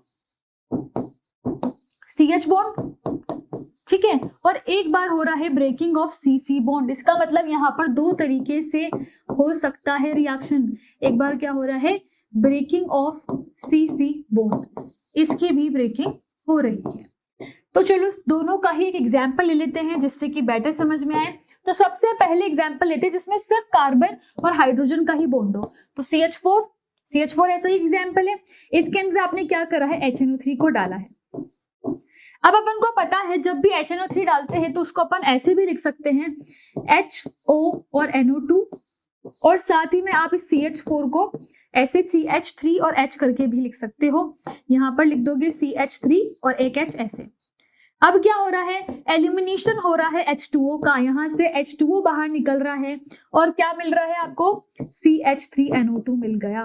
तो ये तो हो रहा है जब CH बॉन्ड की ब्रेकिंग हो रही है, सिंपली वहां पर NO2 लग गया। अब अगर बात करते हैं ब्रेकिंग ऑफ CC बॉन्ड, तो सबसे स्मॉलेस्ट कंपाउंड कौन सा होगा, इथेन ही होगा। CH3 ले लिया, इसके अंदर सेम चीज क्या करोगे, वही आपने नाइट्रिक एसिड डाला HNO3। अब आपको इस केस में भी क्या करना था बच्चों, वही सेम चीज करनी थी कि आपको क्या करना था, जो H2O है उसको बाहर निकालना था और NO2 को ऐड करना था। तो इसमें क्या होता है, CC बॉन्ड ब्रेक हो रहा है, मतलब ये वाला बॉन्ड ब्रेक होगा, इधर NO2 लग जाएगा, इधर NO2 लग जाएगा और एक एक H आपका यहां से चल जाएगा। तो इसका मतलब जो फॉर्म होगा वो क्या फॉर्म होगा, बात करें तो CH3NO2 और जो आपका एक और फॉर्म होगा वो क्या होगा, CH3NO2।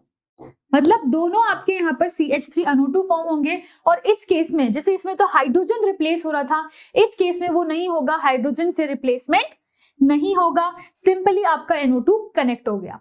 ठीक है, समझ में आ गया क्या हो रहा था दोनों केस में। इस केस में जब CH बॉन्ड की ब्रेकिंग हो रही है तो वहां से H2O बाहर निकल रहा है और आपका जो डायरेक्टली NO2 है वो इस CH3 से कनेक्ट हो गया। इस केस में जब CC बॉन्ड की ब्रेक हो रही है तो डायरेक्टली जो NO2 है, क्योंकि यही रिएक्टिंग साइट है आपकी, तो ये जाके डायरेक्टली यहाँ से बॉन्ड ब्रेक होकर पहले ही अटैच हो जाएगी, इसीलिए आपको यहाँ पर इस तरह का कंपाउंड मिलेगा। और दोनों में देखो तो मिल तो सेम ही रहा है, पर इसको क्वेश्चन से समझते हैं ताकि बहुत अच्छे से समझ में आए।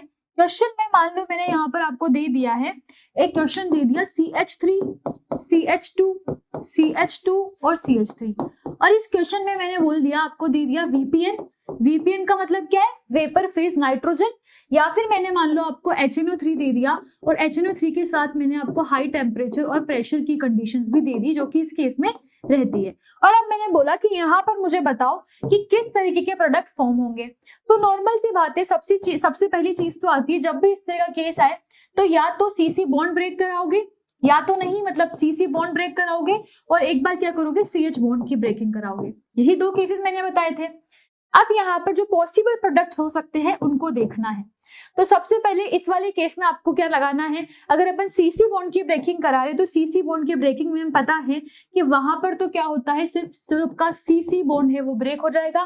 तो इसका मतलब इस कार्बन और इस कार्बन के बीच का बॉन्ड मैंने ब्रेक करा दिया। ठीक है, अब यहाँ पर मुझे एक चीज बताओ, अगर मैं यहाँ पर अगर फॉर्मेशन कर रही हूँ प्रोडक्ट का तो क्या बनेगा, अगर मैं यहाँ पर क्लीवेज कर रही हूँ तो यहाँ पर NO2 आ जाएगा और इधर भी NO2 लग जाएगा। मतलब इस केस में जो मेरे पॉसिबल प्रोडक्ट्स बनेंगे वो क्या बनेंगे, CH3, CH2, CH2, NO2 और एक और प्रोडक्ट क्या बन सकता है मेरा, CH3NO2। सिर्फ यही इसके पॉसिबल प्रोडक्ट हो सकते हैं जब आप CC बॉन्ड की ब्रेकिंग करा रहे हो। सिर्फ ब्रेक कराकर आप क्या कर देते हो, NO2 को डायरेक्टली अटैच कर देते हो। पर जब आप CH बॉन्ड की ब्रेक करवा रहे हो तब यहाँ पर आपके दो पॉसिबल केस हो सकते हैं। मान लो आपने क्या करा, CH3, CH2 और ये वाला जो CH3 उसको आपने ऐसे लिख दिया और जो आपका HNO3 का OH है उसको इस तरीके से लिख दिया। और अब क्या करोगे, सिंपली यहां से वाटर को रिमूव करोगे और वाटर के रिमूव होने के बाद NO2 लग जाएगा। मगर यहाँ पर 4 कार्बन है, 4 कार्बन का मतलब अगर मैं पूछूं स्टीरियो के साथ में तो आपके 2 प्रोडक्ट हो सकते हैं पॉसिबल। या तो NO2 आप इस वाले कार्बन पे लगाओ या फिर आप NO2 जो आपका ये येलो वाला कार्बन है इस पे लगाओ। दो ही पॉसिबल केस, एक सिंपल सी कार्बन की चेन है तो एक तो डिफरेंट केस ये वाला हो सकता है जिसमें ये और ये दोनों केस सेम है, और एक आपका डिफरेंट केस जो हो सकता है वो कौन सा हो सकता है बच्चों, ये वाला हो सकता है। यही 2 डिफरेंट केस है, ये वाला और ये वाला सिमिलर है और दोनों बीच वाले सिमिलर है, मतलब दोनों में से किसी भी जगह लगाओ सेम ही प्रोडक्ट बन रहा होगा। अब क्या करना है, मुझे 2 NO2 लगाने हैं। तो एक बार तो क्या करूंगी, मैं सिंपल लगा दूंगी CH3 CH2 CH2 CH2 NO2। और एक बार क्या करना है मुझे, एक बार जो मेरा दूसरा पॉसिबल केस है ये येलो वाला इस पे लगाना है, मतलब मैं CH3 CH2 CH CH3 और यहां पर मैं एक NO2 लगा दूंगी। तो यही 2 पॉसिबल केस हो सकते थे और ये दोनों पॉसिबल केसेस में बना चुकी हूँ। मतलब अगर यहां से आप नंबर ऑफ प्रोडक्ट को काउंट करोगे तो 4 मिल रहे हैं, 2, एक ये वाला 3 और ये 4। तो ये 4 तरीके के प्रोडक्ट आपको मिल सकते हैं जब भी नाइट्रेशन कराओगे। याद रखना हमेशा सिर्फ CH बॉन्ड नहीं, यहाँ पर CC बॉन्ड भी क्लीव होगा, और CC बॉन्ड में भी अगर 2 कंडीशंस है, जैसे 4 कार्बन लिया तो 2 आपकी सिमिलर कंडीशंस हो सकती हैं जहां पर आप NO2 लगाओ, या तो ब्रांच में लगाओ या फिर क्या करो आप सिंपल कार्बन की चेन में लगाओ। तो ये दोनों कंडीशंस को भी आपको इंक्लूड करना है, ऐसे नहीं कि सिर्फ ये बना दिया और हो गया प्रोडक्ट बन गया, नहीं, आपको जो दूसरा वाला पॉसिबल केस है वो भी बनाकर आना है। ठीक है, तो नाइट्रेशन अपन समझ गए। इसका एक क्वेश्चन दे रखा है बच्चों, ये तो मैंने कराया है आपको CH3 वाला अभी कि CH3 NO2 बन जाएगा और एक CH3 NO2 बन जाएगा।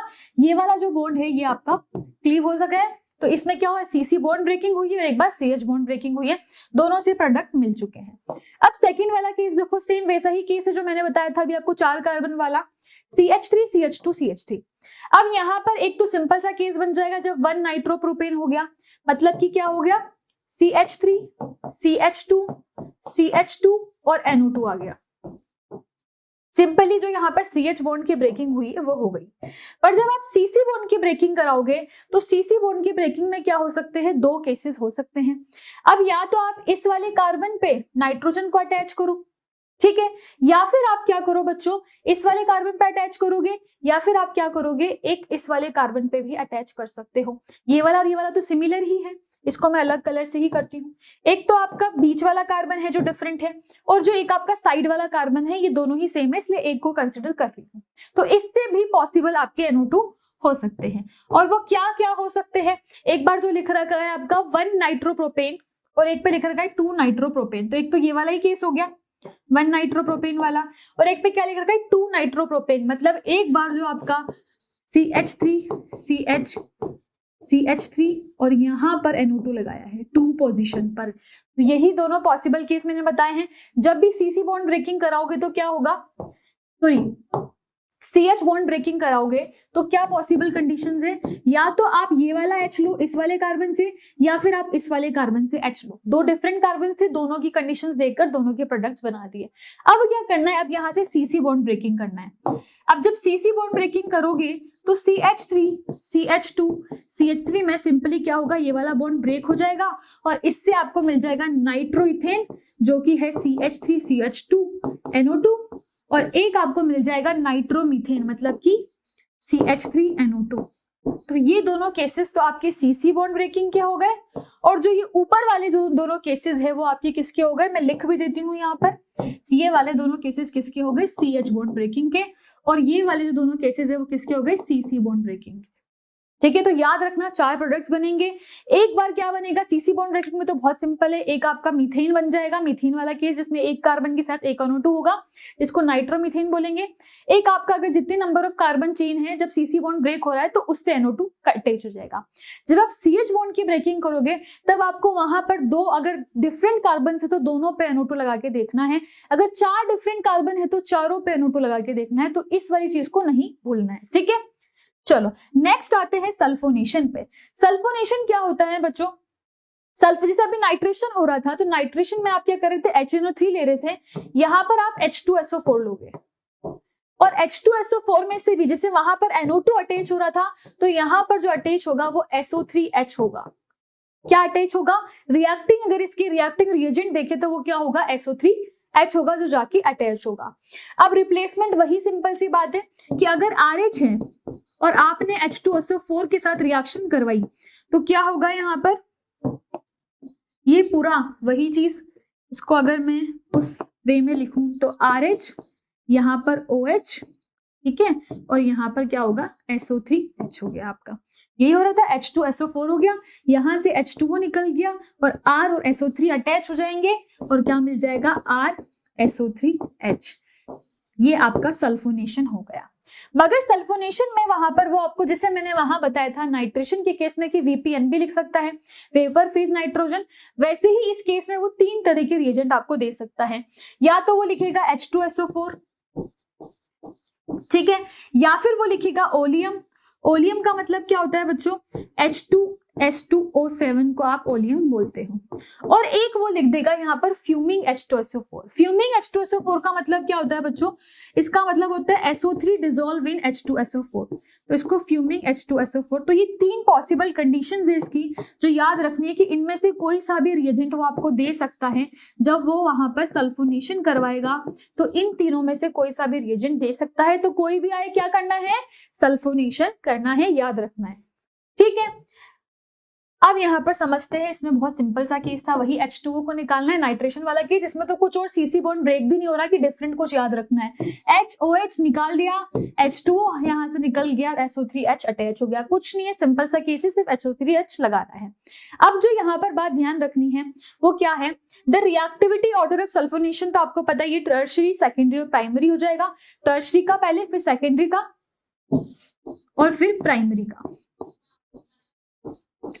ठीक है। दूसरी कंडीशन यहाँ पर लिख रखी है, the reaction is observed in higher alkanes and the alkanes having 3 degree hydrogen. मतलब सल्फोनेशन सिर्फ किस में पॉसिबल है? सल्फोनेशन की बात कर रहे हैं। सल्फोनेशन का केस बहुत सिंपल है बच्चों, सिर्फ आपको क्या करना है? H को हटा के SO3H लगाना है। यहाँ पर जो चीज याद रखनी है, सबसे पहली चीज तो है कि it is only feasible, the reaction is only feasible when you are using 6 और मोर देन 6 कार्बन। तो आप लिख सकते हो the reaction is only feasible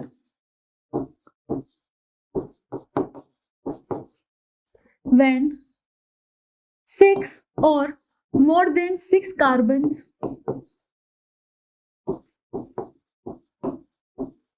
are used. जब ये 6 या 6 से ज्यादा कार्बन होंगे तभी आप सल्फोनेशन करा सकते हो।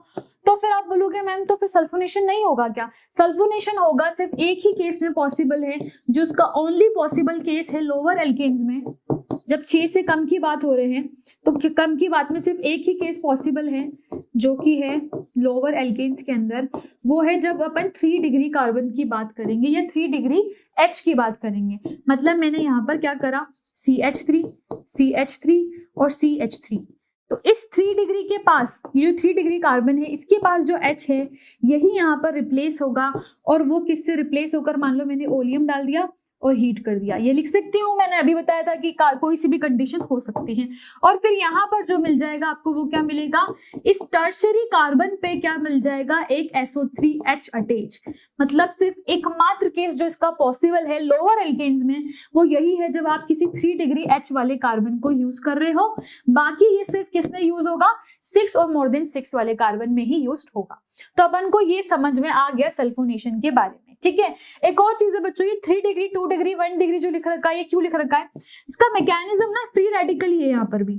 और फ्री रेडिकल अपन समझ चुके हैं, एक केस में तो बार बार बताने का मतलब नहीं है, वही चेन इनिशिएशन वगैरह सब होगा। तो फ्री रेडिकल मैकेनिज्म है, इसीलिए इसकी रिएक्टिविटी क्या है? 3 डिग्री 2 डिग्री और 1 डिग्री, ठीक है। ये वाला पॉइंट समझ में आ गया, ये भी सल्फोनेशन भी समझ में आ गया। अब आइए करते हैं एक क्वेश्चन, और क्वेश्चन आपका दे रखा है ब्रोमिनेशन पे। देख लो क्वेश्चन में क्या दे रखा है? In the following reaction the major product is. इस रिएक्शन में ब्रोमिनेशन करवाना है। ब्रोमिनेशन को भूले तो नहीं होना। ब्रोमिनेशन में क्या देखना था अपन को? ब्रोमिनेशन के केस में 3 डिग्री H वाला ढूंढ लो, और 3 डिग्री कार्बन के पास, 3 डिग्री कार्बन या H कुछ भी लिख दो, 3 डिग्री कार्बन के पास जैसे ही दिख गया अटैच कर दो। ब्रोमीन को अटैच कर दो 3 डिग्री कार्बन के पास, वरना अगर 3 डिग्री नहीं मिला है तो 2 डिग्री के पास, वरना तो ये हमेशा क्या प्रेफर करेगा 3 डिग्री। 3 डिग्री क्या होगा, मान लो इस केस की बात कर रहे हैं तो 3 डिग्री का मतलब है 3 डिग्री कार्बन ढूंढते हैं सबसे पहले तो 2 डिग्री है, 2 डिग्री है, 2 डिग्री है, 2 डिग्री है, और ये तो 1 डिग्री है। ये वाला जो बीच वाला बच्चों दिख रहा है ये क्या है, सिर्फ एक लौता 3 डिग्री का केस है। मतलब 3 डिग्री के लिए आपको यहीं पर ब्रोमीन लगाना पड़ेगा, जो कि सिर्फ आपको ऑप्शन 3 में दिख रहा है। देखो ब्रोमीन को इस पोजीशन पे लगा रखा है, इधर तो 2 डिग्री पे लगा दिया, इधर भी 2 डिग्री पे लगा दिया, और इसमें तो 1 डिग्री पे ही लगा दिया। मतलब ये तो पॉसिबल केस नहीं है। जो पॉसिबल केस है इसका ओनली वो यही हो सकता है कि 3 डिग्री पे ही लगेगा। तो आंसर क्या आ गया, यहाँ से 3 आ चुका है। ठीक है, चलो नेक्स्ट रिएक्शन पे चलते हैं बच्चों। अब बात करते हैं अपनी नेक्स्ट रिएक्शन की, जो कि है आपके पास कंबंशन रिएक्शन। कंबंशन में क्या होता है, ऑक्सीजन की प्रेजेंस में हीट करते हैं। ऑक्सीजन की प्रेजेंस में जब हीट करते हैं, हीट को इस ट्रायंगल से रिप्रेजेंट करते हैं, सबको इतना बेसिक चीजें पता है। अब आपने क्या करा है, सिंपल सा केस लिया है, मीथेन लिया है, मीथेन को ऑक्सीजन की प्रेजेंस में यहाँ पर हीट करा है और देखा है क्या हुआ है, CO2 और H2O निकलता है। ये तो 10th में भी पढ़ा है। और साथ ही में हीट भी प्रोड्यूस होती है, हीट एंड लाइट। इसीलिए इन रिएक्शंस को क्या बोलते हैं, जो कंबंशन रिएक्शंस होती है उसमें हीट प्रोड्यूस होती है, तो इनको अपन एक्सोथर्मिक रिएक्शंस भी बोलते हैं। इतना बेसिक चीजें सबने पढ़ रखी है। अब यहाँ पर क्या करना है, ये तो जब CH4 की बात हो रही थी तो सिंपल सा केस हो गया, CO2 और H2O निकल गया। मगर जब आप बहुत ज्यादा बड़े कार्बन ले लोगे, कार्बन की चेन ले लोगे, तो उस केस में आपको निकालने के लिए फॉर्मूला चाहिए, और वो जो फॉर्मूला है वो ये है, CnH2n+2 से आप क्या करोगे, यहाँ पर 3n+1 2O2 और NCO2H2O प्लस हीट कर दोगे। नहीं समझ में आया, कोई दिक्कत नहीं है, मैम एक बहुत सिंपल वाला फॉर्मूला भी लिखवाने वाली है आपको। आपको क्या करना है बच्चों, C6H5 याद रखना है। ठीक है, प्लस में क्या आएगा आपका X प्लस Y/4। ठीक है, और यहाँ पर आपका हो जाएगा क्या है, O2। यही कर रहे थे। कोई भी यहाँ पर आपको एक एल्केन लेना है, उसके साथ में O2 लेना है, और यहाँ से क्या बनाना है आपको, फिर बनाना है CO2 और साथ ही में बनाना है H2। ठीक है, तो इस केस में तो सिंपली X आ जाएगा और इस वाले केस में Y/2 आ जाएगा। तो बस ये सिंपल सा, ये फॉर्मूला नहीं याद हो रहा, कोई दिक्कत की बात नहीं है। जो मैम ने फॉर्मूला बताया है वो याद रख लो। C6H5 जो है बच्चों उससे प्रोड्यूस हुआ है, बस क्या करना है, X प्लस Y/4 O2 करना है। X को डायरेक्टली CO2 के पास एज इट इज लिख देना है और H2O के पास Y/2 कर देना है। इसको इस वाले फॉर्मूले में लगा के देखो, एज इट इज समझ में आ रहा है। C3H8 था, 5O2 था। ठीक है, लगा के देख लेते हैं। C3H8 plus 5O2 already given है। ठीक है, अब आपको क्या करना है, यहां से आपको निकालना है CO2 और H2O कितने अमाउंट्स में निकला है। तो सबसे पहले अपन को ऐसे करने के लिए X अपन लिखते थे XCO2। तो XCO2 का मतलब है जो यही X है, C6H5 के फॉर्म में यही X है, प्लस यहाँ पर X प्लस Y/4 O2 था, है ना। तो इससे प्रोड्यूस होगा XCO2, और XCO2 के लिए जो X अपन को दे रखा है वो कितना है, 3। तो मतलब 3CO2 यहाँ से निकल रहे होंगे। प्लस अगर मैं H2O की बात करूं तो H2O के लिए क्या था बच्चों, H2O जो निकलेगा उस पे Y/2 करना था। जो भी Y है उसका अपॉन 2 कर दो, वही H2O होगा। तो Y कितना दे रखा है, 8/2 मतलब 4H2O आना चाहिए। 3CO2 4H2O इस केस में आना चाहिए था। आइए चेक करते क्या आ रहा है, क्या बिल्कुल सही है, 3CO2 और 4H2O। तो इस फॉर्मूले के अंदर लगाना है और बहुत इजीली समझ में आ जाएगा कि कंबंशन में कितने अमाउंट, क्योंकि वो क्या करेगा, रिएक्शन दे देगा, पूछ लेगा अमाउंट ऑफ CO2 प्रोड्यूस्ड, है ना, या फिर यहाँ पर X और Y लिख देगा और X और Y की वैल्यूज पूछ लेगा। तो वो कैसे पता चलेगी, इस फॉर्मूले से पता चलेगी। जब आप CX प्लस HY में X plus Y/4 O2 XCO2 निकलेगी और Y/2 H2O निकलेगा। ठीक है, याद रखना फॉर्मूला बहुत सिंपल है। ठीक है, हो जाएगा इससे कंबंशन आपकी जो रिएक्शंस है। अब आते हैं ऑक्सीडेशन रिएक्शंस में। ऑक्सीडेशन रिएक्शन के लिए क्या कर रखा है बच्चों, यहाँ पर क्या करना है आपको, ऑक्सीजन को, नॉर्मल सी बात है, ऑक्सीडेशन का मतलब क्या है, यहाँ पर ऑक्सीडेशन होगा, अपन ये रिएक्शंस को वहां पर 10th में भी पढ़ चुके हैं। तो ऑक्सीडेशन का मतलब है अलग अलग डिफरेंट कंपाउंड्स बन सकते हैं। जैसे अगर आपने O2 को यहाँ पर अगर कॉपर और हीट करा है, कॉपर लिया है और हीट करा है, तो उस केस में आपको क्या मिल रहा है, मीथेनॉल। ठीक है। फिर आपने यहाँ पर जो रिएजेंट ले लिया वो मोलिबिडियम ऑक्साइड ले लिया, MOO2 ले लिया। जब ये लिया तो आपको रिएक्शन के में क्या मिल रहा है, रिएजेंट जो आपका मिल रहा है वो मिल रहा है फॉर्मल्डिहाइड।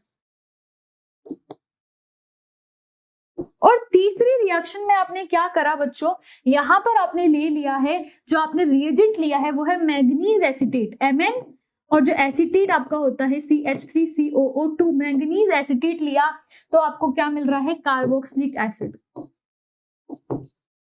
मतलब यहां से मैम तीन चीजें समझ में आ गई कि अपन को क्या करना है। जब भी अपन ऑक्सीडेशन पढ़ेंगे, एनसीईआरटी में एज इट इज ये तीन रिएक्शन लिख रखी है। हाँ, एल्कीन और एल्काइन का केस पढ़ेंगे तो वहां और रिएक्शंस भी है ऑक्सीडेशन में, मगर जब आप पढ़ रहे हो एल्केन का केस तो सिर्फ यही 3 या 4 रिएक्शन होगी, जिसमें सबसे पहले में आपने क्या करना है, यहाँ पर ऑक्सीडेशन करवाना है। और ऑक्सीडेशन रिएजेंट जो आप यूज कर रहे हो वो अगर कॉपर हीट या कुछ टेम्परेचर यूज कर रहे हो तो उस केस में आप क्या कर दोगे, वहां पर प्रोड्यूस हो जाएगा CH3OH, मिथेनॉल। सेकेंड केस था आपका जिसमें आपने CH4 लिया और आपने क्या लिया, मैंगनीज का ऑक्साइड ले लिया, MnO2 साइड कुछ था, है ना, सॉरी मैंगनीज नहीं, मोलिबिडियम। मैंगनीज तो लास्ट केस में ले रहे थे, इस केस में क्या करना है आपको, मोलिबिडियम का ऑक्साइड लेना है। और उस केस में क्या प्रोड्यूस हो रहा था, HCHO, that is what, formaldehyde. और थर्ड केस में भी आपने यहाँ पर कोई एल्कीन लिया था और एल्कीन में आपने क्या डाला था, एल्कीन में आप यहाँ पर CH3 भी ले सकते हो, जरूरी नहीं है कि मीथेन ही लो। मान लो आपने यहाँ पर CH3 ले लिया।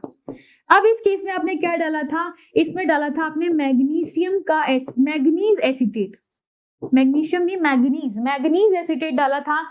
और यहाँ पर जो प्रोड्यूस हुआ था वो था कार्बोक्सिलिक एसिड। मतलब अपन को 3 डिफरेंट कंपाउंड्स मिल रहे हैं एल्केन से, एक बार मिल रहा है अल्कोहल, एक बार मिल रहा है एल्डिहाइड और एक बार मिल रहा है कार्बोक्सिलिक एसिड। क्या मिला है, एक में अल्कोहल, फिर मिला है आपका एल्डिहाइड और तीसरे केस में मिला है कार्बोक्सिलिक एसिड। तो यही सिर्फ आपकी एल्केन की जब केस की बात कर रहे हैं तो यही आपका ऑक्सीडेशन होगा और ये 3 ही केस पॉसिबल है। तो इन 3 में से कुछ दिख जाए तो वो तो रिएक्शन वैसे ही कट कर देनी है। एक और स्पेशल चीज जो बच्चों यहाँ पर होती है वो ये है, जब KMnO4 की बात करते हैं, KMnO4 is a very strong oxidising agent. कैसा है, बहुत स्ट्रॉन्ग ऑक्सीडाइजिंग एजेंट होता है। आप देखोगे अपन आगे जाके जब रिएक्शंस देखेंगे इसकी पावर कितनी है, किसी में भी क्या कर देता है ये, किसी को भी ये OH में कन्वर्ट कर देता है। तो ये यहाँ पर अगर आप देखोगे COH में कार्बोक्सिलिक एसिड भी बना देता है, तो बहुत स्ट्रॉन्ग यहाँ पर ऑक्सीडाइजिंग एजेंट होता है। ये सिर्फ एक ही केस में करेगा काम, और यहाँ पर भी कौन सा केस है, वही 3 डिग्री कार्बन वाला जो अपन ने SO3H में पढ़ा था, सेम वहां यहाँ पर हो रहा है। 3 डिग्री कार्बन वाला केस है, उसमें क्या होगा, ये जो H है इसके आगे O लग जाएगा। मतलब क्या था, यहाँ पर 3 डिग्री कार्बन था, उससे एक H कनेक्ट था, तो इस H के आगे जाके ये क्या लग जाएगा, O लग जाएगा इस H के आगे जाके, और ये क्या बना देगा, अल्कोहल प्रोड्यूस कर देगा। देखो इस H के आगे जाके लग गया अल्कोहल, टर्शरी अल्कोहल बन गया। तो एकमात्र यही केस होता है जब आपका एल्केलाइन KMnO4 काम करता है। तो अगर अपन इसको देखें यहाँ पर जो आपका केस है इसको भी लिख देते हैं, क्योंकि this is very important case. एक तो क्या हो रहा था, SO3H वाले केस में था, एक बार यहाँ पर है 3 डिग्री कार्बन वाला केस, CH3 और इसका जो H है उसके आगे बस ऑक्सीजन चिपका देना। ये H है, इसके आगे ऑक्सीजन चिपकाना है, क्या लेना है, alkaline KMnO4। It is a very strong oxidising agent. ये तो आपको अभी याद करने की जरूरत पड़ रही है, बाद में तो इतने केस पढ़ोगे इसके कि याद ही हो जाएगा। KMnO4 तो भाई सबका बाप है यहाँ पर। और देखना यहाँ पर ये क्या करेगा, CH3 और यहाँ पर एक टर्शरी अल्कोहल यहाँ पर ये अपन को दे देगा। कैसा अल्कोहल है, टर्शरी अल्कोहल। तो एकमात्र यही केस होते हैं ऑक्सीडेशन के। आपके जो 4 मैंने लिख दिए हैं एक साथ लिख दिए ताकि याद भी कर लो इजीली। सिर्फ आपको क्या करना है, पहले तो कॉपर के साथ में हीट करना है तो आपको क्या मिल जाएगा, मिथेनॉल। फिर आप क्या करोगे, मोलिबिडियम ऑक्साइड के साथ हीट करोगे तो आपको एल्डिहाइड मिलेगा। और अगर आपने यहाँ पर मैग्नीज एसीटेट ले लिया तो आपको क्या मिलेगा, कार्बोक्सिलिक एसिड। KMnO4 के केस में सिर्फ एक आपका रिएजेंट है, जो रिएजेंट यूज होगा वो है 3 डिग्री कार्बन वाला केस, और उसमें आप क्या कर दोगे, 3 डिग्री अल्कोहल बना दोगे। तो यही 4 केस आपके ऑक्सीडेशन के पॉसिबल हो सकते थे जो मैंने आपको बता दिए। अब अपन पढ़ते हैं आइसोमराइजेशन। आइसोमराइजेशन में आपको जो रिएजेंट यूज करना है वो है AlCl3 और आपको उसको कोई टेम्परेचर देना है, जैसे आपने यहाँ पर लिख रखा है 570 केल्विन।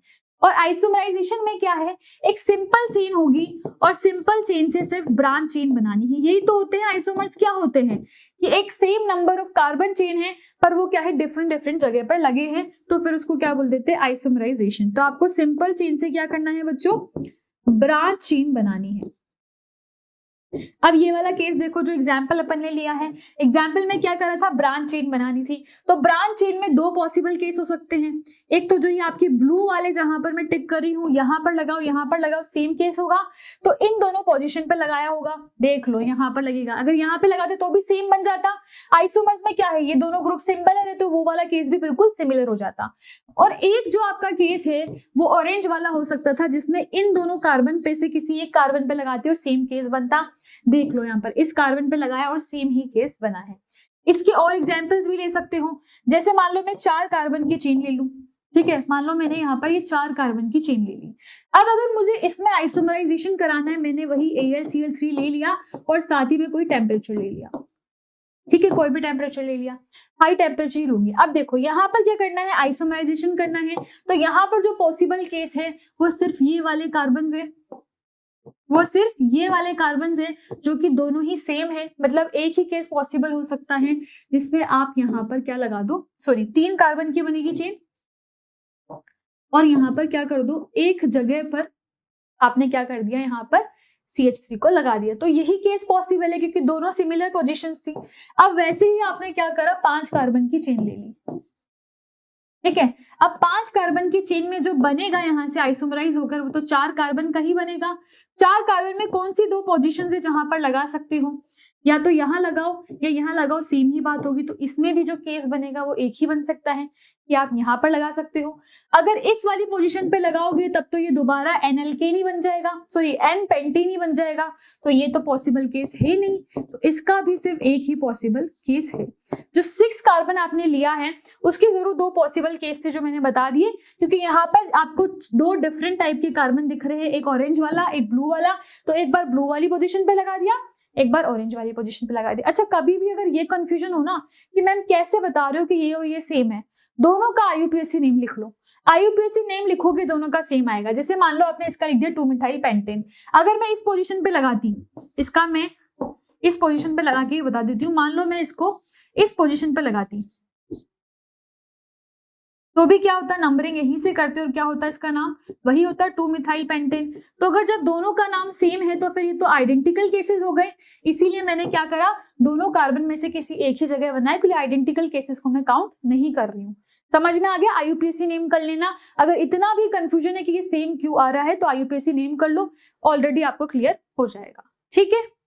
अब बच्चों बात करते हैं नेक्स्ट रिएक्शन की, जो कि है एरोमेटाइजेशन। एरोमेटाइजेशन का मतलब क्या है, यहाँ पर आप क्या करोगे, एक सिंपल कार्बन की चेन से, सिंपल, जैसे वहां पर जब अपन ने आइसोमराइजेशन पढ़ा तो क्या हो रहा था, सिंपल चेन से ब्रांच चेन बन रही थी। यहाँ पर क्या होगा, सिंपल चेन से एक एरोमेटिक रिंग बन जाएगी। सिंपल चेन से क्या करोगे, एक एरोमेटिक रिंग बना दोगे। और इसके लिए जो आप यहाँ पर रिएजेंट यूज कर रहे हो उनका याद रखना बहुत जरूरी है।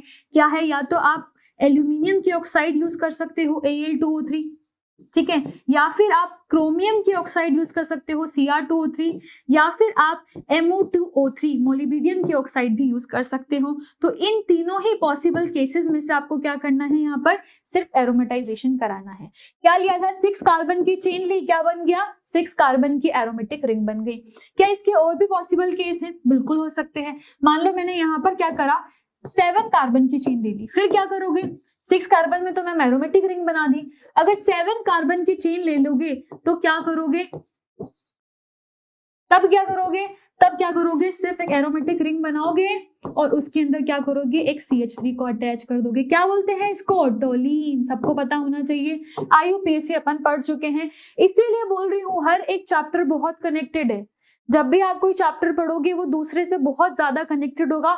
स्पेशली जो 12th के चैप्टर्स है वो नहीं समझ में आएंगे अगर 11th क्लियर नहीं होगा। तो बहुत अच्छे से सारे चैप्टर्स को पढ़ना है। अगर एक और क्वेश्चन देखें, मान लो मैंने 8 कार्बन की चेन ले ली, ठीक है, 8 कार्बन की चेन ले ली, तब क्या करोगे, तब भी ऐसा ही करना। एक आप क्या करोगे, एरोमेटिक रिंग बना दोगे ये बेंजीन की, और साथ ही में क्या करोगे, यहाँ पर CH2 CH3 लगा दोगे।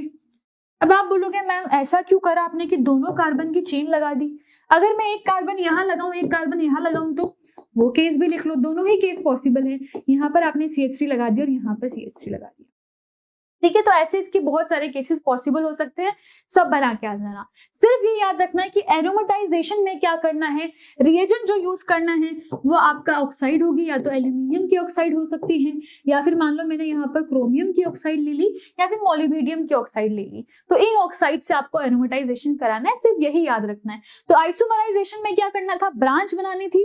एरोमेटाइजेशन में क्या करना है, नाम से पता चल रहा है एरोमेटिक रिंग बनानी है, ठीक है। वही चीज लेकर रखिए। या तो आप ये लो V2O5 भी ले सकते हो बच्चों, यहाँ पर एक और ले सकते हो, क्या है V2O5, ठीक है।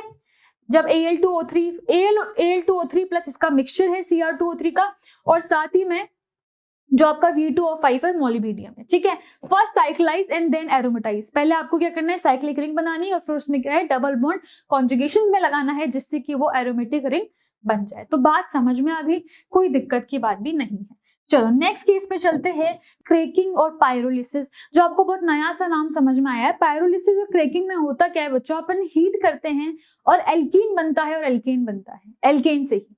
क्रैकिंग में भी defined as a process in which high boiling hydrocarbons, जो बहुत बड़ी चेंज होती है हाइड्रोकार्बन्स की, उससे अपन mixture of low boiling hydrocarbons को कन्वर्ट करते हैं by the action of heat alone. पर यहाँ पर एक चीज याद रखना, कंबंशन में प्रेजेंस ऑफ ऑक्सीजन की बात हो रही थी, यहाँ किसकी बात हो रही है, एब्सेंस ऑफ ऑक्सीजन की बात हो रही है। एब्सेंस ऑफ ऑक्सीजन में होता है पायरोलिसिस, याद रखना। Breaking involves breaking of CC bond और CH bonds and resulting in the formation of a mixture of lower hydrocarbon। मतलब एक बहुत बड़ी कार्बन की चेन होगी, उससे आपको छोटे छोटे हाइड्रोकार्बन्स मिल जाएंगे। जैसे फॉर एग्जांपल मैं यहाँ पर बात करूँ, अगर सबसे छोटे की अपन बात करें, CH3 ले लिया। इस केस में तो अगर आपने हीट कराया, पायरोलाइसिस कराया, तो फिर क्या होगा, सिर्फ आपको एल्केन मिल जाएगा प्लस H2 निकलेगा। इस केस में तो एल्केन भी नहीं मिल रहा आपको लोअर। मगर अगर यहाँ पर आप ले लो एक ऐसा केस जिसमें 3 कार्बन है, ठीक है, जिसमें 3 कार्बन है, तब क्या होगा, तब आपका एक एल्कीन बन जाएगा और साथ ही में निकल जाएगा CH4। तो एक लोअर हाइड्रोकार्बन मिल गया आपको, 3 कार्बन की चेन से एल्कीन और एक हाइड्रोकार्बन मिल गया। ऐसे ही देखो यहाँ पर क्या कर रखा है, वही कर रखा है। यहाँ पर देखो इतनी बड़ी चेन ली है, CH3 CH2 8 CH3, कितनी बड़ी चेन है, और उस चेन का ब्रेकिंग करा है, और ब्रेकिंग से क्या करा है, यहाँ पर CH3 CH2 6 एक एल्केन मिल गया, और एल्केन के साथ क्या मिल गया आपको, एक एल्कीन मिल गया। तो सिर्फ ये याद रखना है कि एक एल्कीन निकालना है, और साथ ही में जो बचा वो आपका हाइड्रोकार्बन बन सकता है। जैसे फॉर एग्जाम्पल मैंने यहाँ पर C6H12 ले लिया, ठीक है, इसको मान लो मैंने हीट करा है, पायरोलिसिस करवाना है, तो इसके बहुत सारे पॉसिबल केस बन सकते हैं। मान लो या तो मैं एक पॉसिबल केस ऐसा बनाऊं जिसमें मैंने मान लो C4H8 ले लिया, ठीक है, C4H8 ले लिया, और साथ ही में मैंने यहाँ पर C2H6 बना दिया। 6 कार्बन की चेन चाहिए थी, 6 कार्बन की चेन बन गई। मान लो ऐसा करा मैंने, एक और केस लिया, उसमें मैंने क्या करा, यहाँ पर C3H6 बना दिया और साथ ही में CH4 और CH4 निकाल दिया, ठीक है। एक ये वाला केस भी पॉसिबल है, या फिर यहाँ पर लिख दो एक एल्कीन निकल गई, ठीक है, एल्कीन तो ये हुई गई, और एक आपका मीथेन के लोअर हाइड्रोकार्बन्स बन गए। तो एक तो ये वाला केस पॉसिबल है, ये वाला केस है, ऐसे अन नंबर्स ऑफ आपके केस पॉसिबल हो सकते हैं जब आप पायरोलिसिस करवा रहे हो। या तो आपने 4 कार्बन से ब्रेकिंग करवाई है, या फिर 3 कार्बन से ब्रेकिंग करवाई है। तो इस तरीके से एल्कीन बनाना है, एल्कीन बनाना है, सिर्फ ये याद रखना है, ठीक है। तो अपन को समझ में आ गया पायरोलिसिस भी क्या होता है, ठीक है। इसका यूज क्या होता है देख लो यहाँ पर, decomposition of a compound by the application of heat is called pyrolysis. Pyrolysis का मतलब है हीट से अपन किसी का उसको क्या कर रहे हैं, तोड़ रहे, डिकम्पोज कर रहे हैं। And pyrolysis of the high boiling hydrocarbon, जैसे कि पेट्रोलियम का फ्रैक्शन है, such is the fuel oil and lubricating oil is called cracking. देखो इसमें जो मोस्टली यूज होगी वो ऐसे बड़े बड़े कार्बन की चेन्स यूज होगी, जिससे आपको छोटे कार्बन के हाइड्रोकार्बन्स मिल जाएंगे, ठीक है। तो समझ में आ गया पायरोलिसिस और क्रैकिंग क्या है, सिंपली हीट से आप करके, और एब्सेंस ऑफ एयर में याद रखना है आपको क्या करना है, फिर उसकी वहां पर एल्कीन और एल्केन्स बनाने हैं जो कि लोअर होंगे, बाकी हायर से ये बनेगा। चलो क्वेश्चंस करते हैं, which of the following reaction of alkene involves free radical intermediates. इनमें से किस किस में आपका ये फ्री रेडिकल बनेगा। हेलोजिनेशन का तो इतना बड़ा केस पड़ा था, उसमें तो बनेगा ही सही। पायरोलिसिस, पूरा जो एल्केन है आपका फ्री रेडिकल से ही चल रहा है, बिल्कुल सही, इसमें भी होगा। नाइट्रेशन की देखोगे ये भी फ्री रेडिकल से ही बन रहा था, जो आपका सल्फोनेशन, नाइट्रेशन, सारे केस फ्री रेडिकल के होते हैं यहाँ पर। तो इसका आंसर हो जाएगा 4, क्योंकि यहाँ पर जब भी एल्केन की बात होती है तो फ्री रेडिकल मैकेनिज्म से ही प्रोसीड होता है मोस्ट ऑफ द केसेस में। अब अगर बात करें the compound with the highest boiling point, बताया था ये तो मैंने, बॉइलिंग पॉइंट कैसे निकालना है, सबसे पहले नंबर ऑफ कार्बन जिसमें ज्यादा हो, नंबर ऑफ कार्बन ज्यादा देखने थे बॉइलिंग पॉइंट के लिए, बॉइलिंग पॉइंट भी ज्यादा हो जाएगा। तो number of carbon, hexane 6 carbon, pentane 5 carbon, propane 3 carbon, propane 3 carbon, मतलब कि सबसे ज्यादा तो आपका यहाँ तो नंबर ऑफ कार्बन से ही आंसर आ गया, आंसर ए हो गया। मान लो यहाँ पर अगर आपको ब्रांच कोई कंपाउंड मिल जाता और एन हेक्सेन होता तो क्या कर देते, एन हेक्सेन ही होगा वहां पर, क्योंकि ब्रांचिंग से आपका जो बॉइलिंग पॉइंट है वो कम हो रहा था। फोटोकेमिकल क्लोरीनेशन, फोटोकेमिकल का मतलब क्या है, लाइट की प्रेजेंस में HMu क्लोरीनेशन करना है of alkane is initiated by, ये तो मैंने पढ़ाया है प्रोसेस, बताओ भाई क्या होगा इसका आंसर, पायरोलिसिस, सब्स्टिट्यूशन, होमोलिसिस और पर ऑक्सीडेशन। नॉर्मल सी बात है, अगर मैं Cl2HMu कर रही हूँ और सनलाइट की प्रेजेंस में करवा रही हूँ तो मैंने उस जगह भी बताया था कि होमोलिसिस होगा। होमोलिसिस का मतलब है कि कोई भी जो बॉन्ड है वो इस तरीके से टूटेगा और वहां पर जो बनेगा वो फ्री रेडिकल्स बनेंगे। तो इसका मतलब इसका आंसर क्या हो जाएगा, सी, इस केस में क्या हो रहा है, होमोलिसिस हो रहा है। अब आती है आइसोमराइजेशन इन एल्केन में भी brought about us by using, मतलब अपन को क्या करना है, आइसोमराइजेशन कराना है, उसका रिएजेंट पूछ रहा है। क्या रिएजेंट होना चाहिए भाई, Al2O3 होना चाहिए, या फिर Fe2O3 होना चाहिए, AlCl3HCl होना चाहिए, या फिर कॉन्सेंट्रेटेड H2SO4 होना चाहिए। तो कॉन्सेंट्रेटेड H2SO4 तो सल्फोनेशन करता है, और सल्फोनेशन में तो अपन को पता है क्या बनता है, SO3H लगता है, ठीक है। यहाँ पर क्या करना है, आइसोमराइजेशन बनाना है, मतलब कोई सिंपल जो कार्बन की चेन है उसको यहाँ पर ब्रांच में कन्वर्ट करना है। अच्छा एक बात बताओ, ब्रांच में कन्वर्ट करना क्यों है, एक क्वेश्चन आता है कि ब्रांच में कन्वर्ट करना क्यों है, आइसोमराइजेशन हो क्यों रहा है। तो बच्चों ये ना फ्यूल में यूज होता है, ब्रांच करने से क्या होता है, ब्रांचिंग करने से ऑक्टेन नंबर बढ़ता है। जब भी आप किसी कंपाउंड के अंदर ब्रांचिंग करते हो उससे उसका ऑक्टेन नंबर बनता है, ऑक्टेन नंबर बढ़ता है तो क्या होता है, फ्यूल की एफिशिएंसी इंक्रीज होती है, और अगर फ्यूल की एफिशिएंसी इंक्रीज होगी तो उस फ्यूल के अंदर जो फ्यूल इंजन होता है उसमें नॉकिंग जो होती है वो रिड्यूस हो जाती है। तो ये चीज याद रखनी है, बहुत बार ऐसा हो सकता है कि इससे भी क्वेश्चन आ जाए कि आपका जो आइसोमराइजेशन है वो किससे कनेक्टेड है, ब्रांचिंग क्यों हो रही है, क्योंकि ऑक्टेन नंबर जो होता है वो इंक्रीज होता है, फिर उससे फ्यूल की एफिशिएंसी बढ़ती है और जो नॉकिंग है वो रिड्यूस हो जाती है। तो यहाँ पर अपन से पूछ रहा था आइसोमराइजेशन के लिए रिएजेंट जो कि होता है बच्चों AlCl3HCl, क्योंकि इसमें तो SO3H लगता है, आइसोमराइजेशन तो नहीं होता। और Al2O3 का मैंने बताया था, Al2O3 और जो आपका Cr2O3 है उसका मिक्सचर क्या करवा रहा था, वो तो एरोमेटाइजेशन करवा रहा था। क्या करा रहा था बच्चों, एरोमेटाइजेशन। मतलब इसका जो ऑप्शन यहाँ से आएगा वो क्या आएगा, सिर्फ यही आ सकता है। आइसोमराइजेशन में अपन क्या यूज कर रहे थे, एल्यूमिनियम क्लोराइड यूज कर रहे थे और साथ ही में HCl यूज कर रहे थे। तो AlCl3HCl या AlCl3 हीट भी लिखा हो तो उस जगह पे आप आइसोमराइजेशन करवा देते हो। नेक्स्ट क्वेश्चन है यहाँ पर, bromination of alkane as compare to chlorination proceeds. तो मैंने वहां पर बार बार बताया था, पूरा कंपैरिजन पढ़ा है अपन ने। यहाँ पर F2 इससे बता सकते हो Cl2, Br2, I2, फिर कल बाहर आई आंटी, इससे पता चल जाएगा कि किसका ब्रोमिनेशन ज्यादा होगा। ब्रोमिनेशन ये लोअर होगा, तो मैंने बताया था ये लोअर होता है इसीलिए क्या होता है, ज्यादा सेलेक्टिव होता है, और ये हाई रिएक्टिव होता है, और हाई रिएक्टिव की वजह से क्या होता है, कम सेलेक्टिव होता है, लेस सेलेक्टिव। तो ये दोनों चीजें मैं आपको बता चुकी हूं।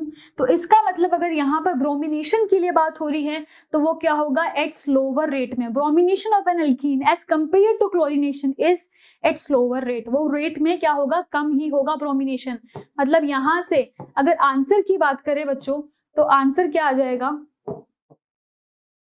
अगर यहां से आंसर की बात करें तो आंसर आपका क्लियरली आ जाएगा क्या, ए। समझ में आ गया क्या करना है? बिल्कुल सही। तो अपन ने पूरा एल्कीन यहाँ पर आज खत्म कर लिया है। एल्कीन का मेथड ऑफ प्रिपरेशन पढ़ लिया, एल्कीन की रिएक्शंस पढ़ ली, उसकी फिजिकल प्रॉपर्टीज पढ़ ली। रिएक्शन में मेनली अगर अपन डिस्कस करें तो हेलोजिनेशन है, हेलोजिनेशन ही इंपॉर्टेंट है। इसके अलावा जो आपको सल्फोनेशन है, नाइट्रेशन है, फिर यहाँ पर अपन ने पायरोलिसिस पढ़ा। इसी के साथ में अपन ने यहाँ पर क्या पढ़ा? कन्वेंशन रिएक्शन पढ़ी। ऑक्सीडेशन में भी जो 3-4 केसेस होते हैं वो मैंने पढ़ा दिए हैं। तो ये सारी चीजें अपन ने ओवरऑल एल्कीन के अंदर पढ़ी है। कल का जो लेक्चर होने वाला है वो एल्कीन के ऊपर होने वाला है, बहुत ही अच्छा लेक्चर होने वाला है, क्योंकि एल्कीन बहुत सारी जगह यूज होगा। एल्कीन को आप बहुत सारी रिएक्शंस में यूज करोगे, जिसको एज ए इंटरमीडिएट वहां पर एल्कीन फॉर्म हो रहा होगा। इसलिए एल्कीन को बहुत अच्छे से कल के लेक्चर में समझेंगे। Thank you so much.